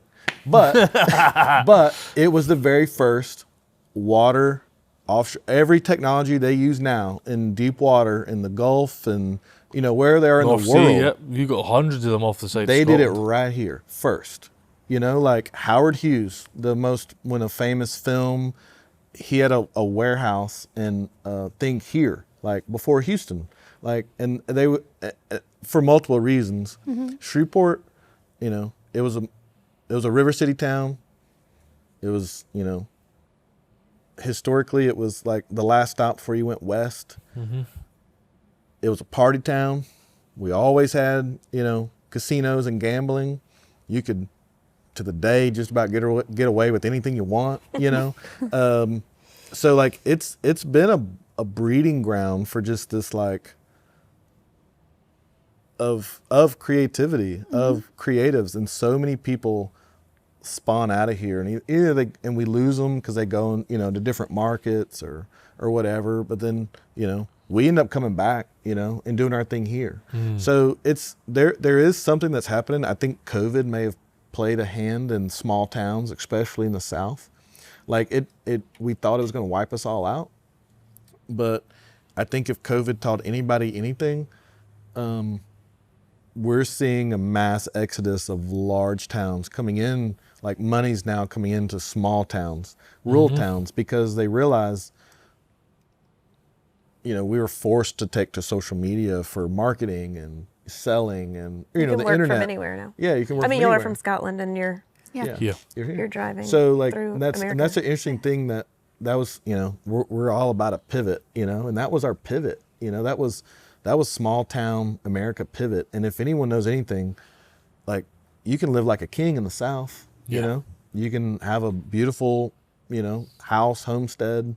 You know, Well, how many people can afford, you know, a high-rise building? Like people are moving into these small towns, buying up a whole town and turning it into a creative village. We have Yep. some friends in Lake Providence that have become really good friends of ours, and they traveled the world. She went to Duke. I mean, he's, you know, they come from Lake Providence, but they moved back in the last few years and they're buying up the town and turning it in. I say it's like Schitt's Creek, but they're like turning it into, Yeah. you know, creative space here, buying the newspaper, turning a coffee shop, you know, like Derek always says, like going back to the craft, going back to seeing the person making the hat, seeing the brewery make the beer, watching the person make the coffee, you know. It's a place you want to be, isn't it?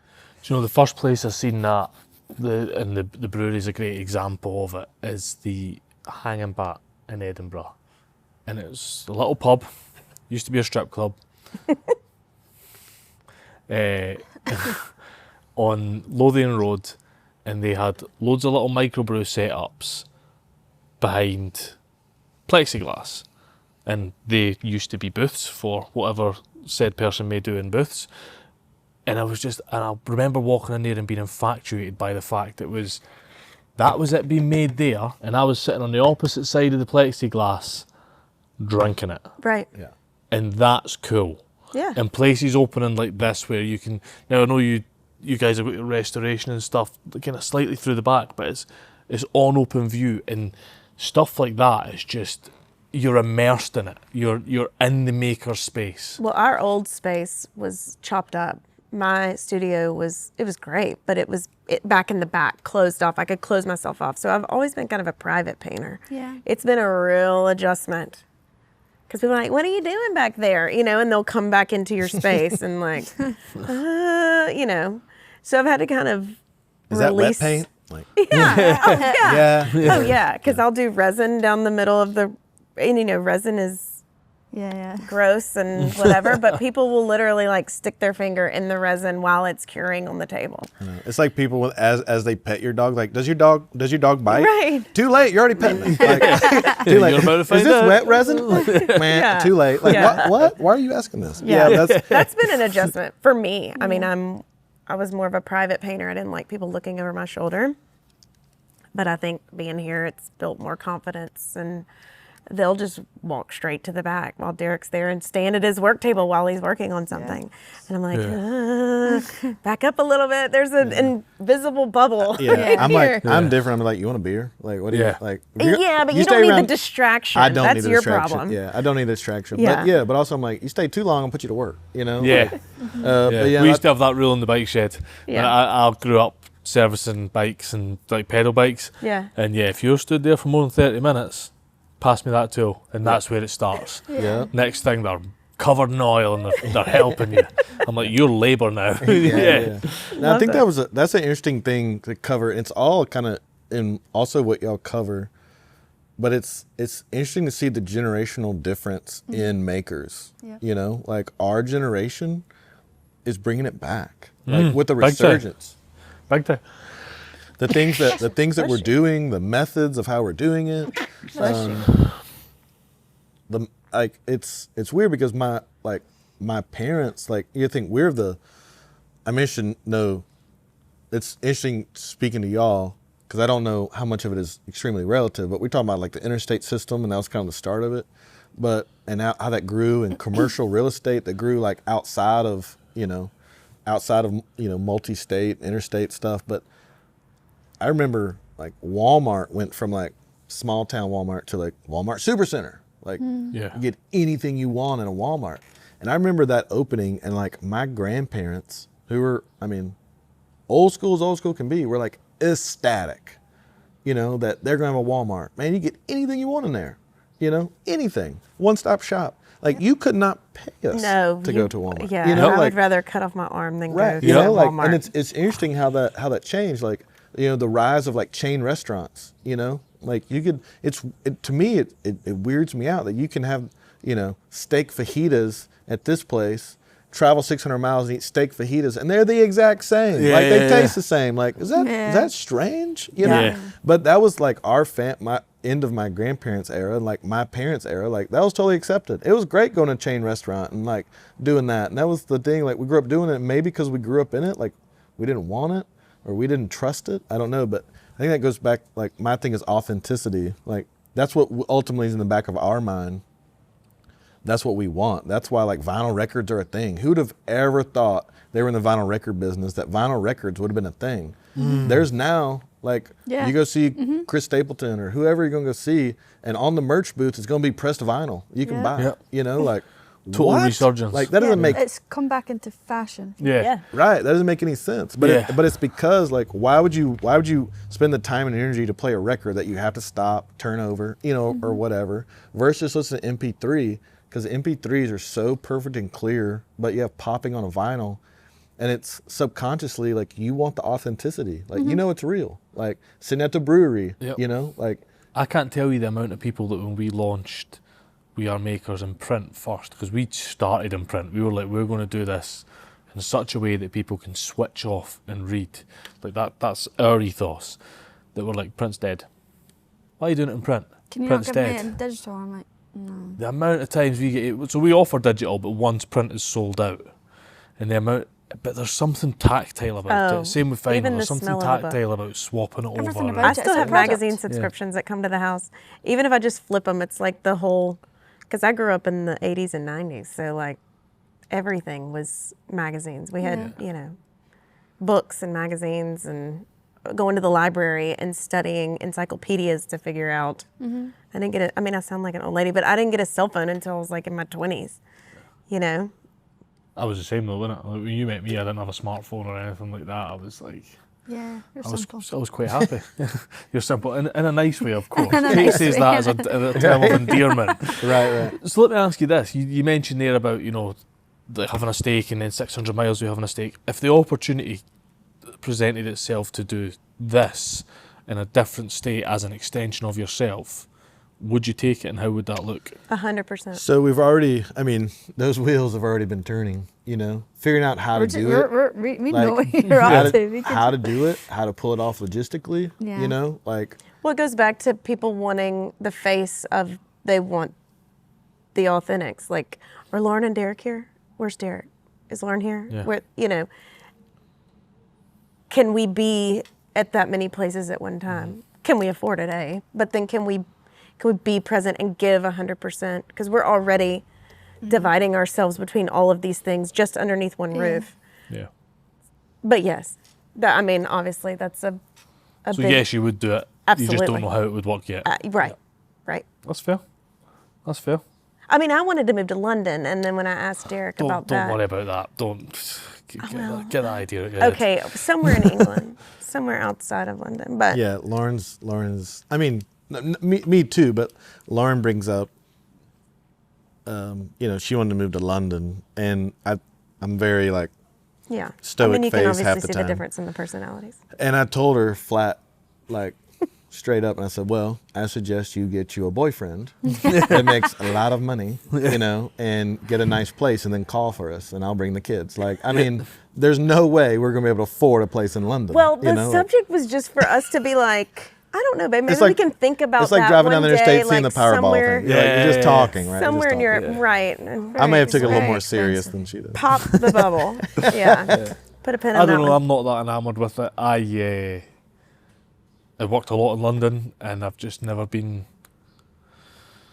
Well, I'm a total Anglophile. Like, I love Yeah. the whole history of all of that. Yeah. Do You you know? know, what I we're from America. Our history is rich, obviously. I mean, we have some great Yeah. history, Yeah. but I love. But our going oldest back- history is like, if we have a 200-year-old thing, it's like, that's a really old thing, like, Yeah. Right. where, like in Europe, that's Yeah. nothing. I know mean- you mentioned a house earlier that you're doing that furniture restoration. You're like, oh, it's really old, and I was like, yeah, that was 20 years after the house that we live in was built. Yeah. Right. You know? Yeah. Right. It's that thing. But like from a England and London and Scotland, like from a historic point of view, it's got it, right? Like box ticked, it's Totally. there. But yeah, I just each to their own. I just don't think that sort of living suits us. I mean, I'll never be able to afford to live in London, but it's fun. We Just- wouldn't be able to either. No. We're dreamers. I mean, you know. But if that Powerball comes up, Yes. you can get yourself a little holiday cottage in London, you know? Right. Yeah. Or English countryside, just somewhere where I could like take the train to. So some of the English countryside, like the Cotswold area, you know, Oh, it's I was lovely. doing a shoot out in Salisbury, and the countryside's stunning. Oh. And you still get the weather. And you get a little bit better weather than we do in See, Scotland. it's so hot here. I can remember when I was in London and the taxi picks us up from the airport and he's like, I'm so sorry about the weather. It's just scalding hot. And I thought, it's 70. Like, You're there with a what? jumper on. A little chilly. Oh, I loved it. It was the best, you know, light jacket, overcast. It was perfect. I loved it. Because Great. it gets to be, 110 here sometimes. Yeah, someone said that the other day, and I was like, I'm the out minute it back. hits Get out. 110, I'm on a flight. Hurry up. Get me out of here. Oh, You totally. can cut the air. Yeah. Well, Okay, yeah. your what- final. Yeah, one last question. What advice would you give your younger selves? Oh, gosh.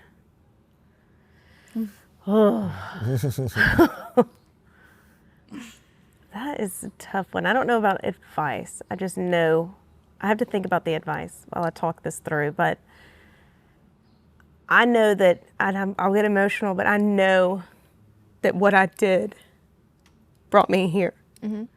All of the mistakes, all the sadness, all of it got me here. And there's still some ugly days for sure. Yeah. Oh, yeah, there always is. Yeah, you run a business. It's hard Yeah, work. and I run a business with my husband. Yeah.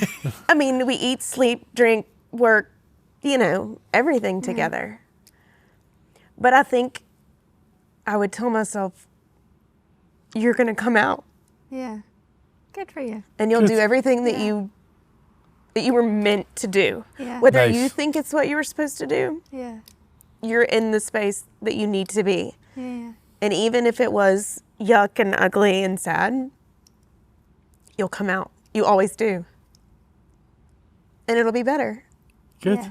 That's And good look where you are advice. now. You guys are. Sure. I wasn't going to get emotional, but now watching you, I'm like, I didn't mean it for it to be emotional, but No, yeah. it always is for me Yeah, anyway. I'm yeah. a Scorpio. So. And Derek, your advice to your younger self? I'm not sure. Don't be such a knothead. Like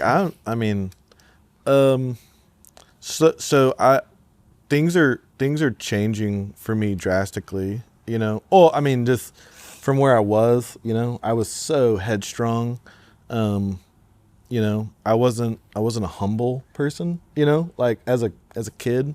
I thought I had it all figured out, and like doing this, it's all about, I'm learning, it used to be about the thing or the stuff or the whatever it was. Like I wanted not so much the object, but I wanted the job. I wanted to like push so hard. But now it's all just about the relationship, you know? Like Nice. the time you spend with the people you get to meet, like this, like I wouldn't have, 10, 15 years ago, I probably wouldn't have reveled in this moment as I would have. To me, this would have been just, an opportunity, right? Or whatever it was. But instead, like, I want to get to know you, right? Like getting to know your personality is going to also like trigger something in me to like build that relationship. Like, we want to come meet y'all in Scotland. Like to me, it's all about relationship now. When we go and do our shows, it's like a reunion. When we go places and our pickers where we find half the stuff, like it's all about relationship. Our customers, it's about relationship. It's not just about selling the thing. The thing is just a vessel. Me making a hat, who cares? I've realized it's me meeting the people and it allows me to meet the person. Like it's about Connection. It's about connection. It's about I realize now my collect, like Lauren teases me, like y'all, the showroom is light right now. Like Lauren has teased me, like I'm saving up for my own hoarders episode. Like, I mean, we have so much stuff, but I realize that is my vessel for connection. Like I don't collect things, I collect relationships. I collect people. Those are things I love. Like we're out of town and I randomly get a text message from someone that we met, just at a show, and he goes, "Hey, I happen to meet someone from your hometown. You don't know her," or she said you wouldn't know her, but she says y'all have cool things going on. I'm like, we're making the connection. Like that's what we're doing. Nice. I love that. Nice. Well, I love it. I love your story, and Yeah, I'm glad we came this by. has been a strange podcast for us. It just feels like you're just kind of sat there chatting with old friends, you know what I mean? Yeah. And the last few in the States have been. And I kind of like that because it's not like, oh, you're a podcast, you need to ask these questions and cover these things and do this. Yeah, I've enjoyed it. Well, when we started the podcast, we didn't want to just do it over Zoom or do it over the internet. We wanted to come and speak to the people because it's a whole different experience. Yeah, podcast's just the in term for a conversation that happens to be recorded. Sure. So, no, we're really enjoying it, and like it's so great to meet new people and have a good time. And thanks for having us. Yeah, we really been. appreciate it. We loved it. We closed our store for you. I know. Exactly.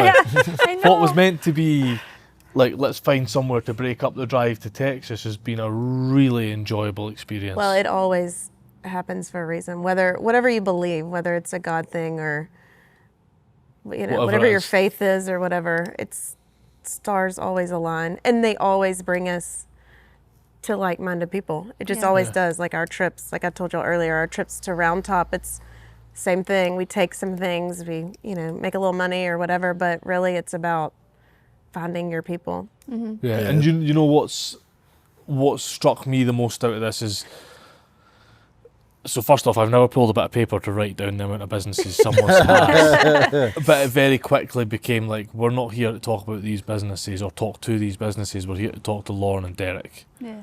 And that was quite special and quite cool, and that's something quite commendable to both of you, is like, these happen to all be your brands, but people are buying into you guys. Sure. And that's cool. Well, they're all entangled. There's not one that exists without the other. Right. Yeah. Brilliant. Well, guys, thanks again thanks so much so for your much. time. We'll wrap it up and I think we'll get some grub. Thank you so much. Let's go. Perfect. Thank you.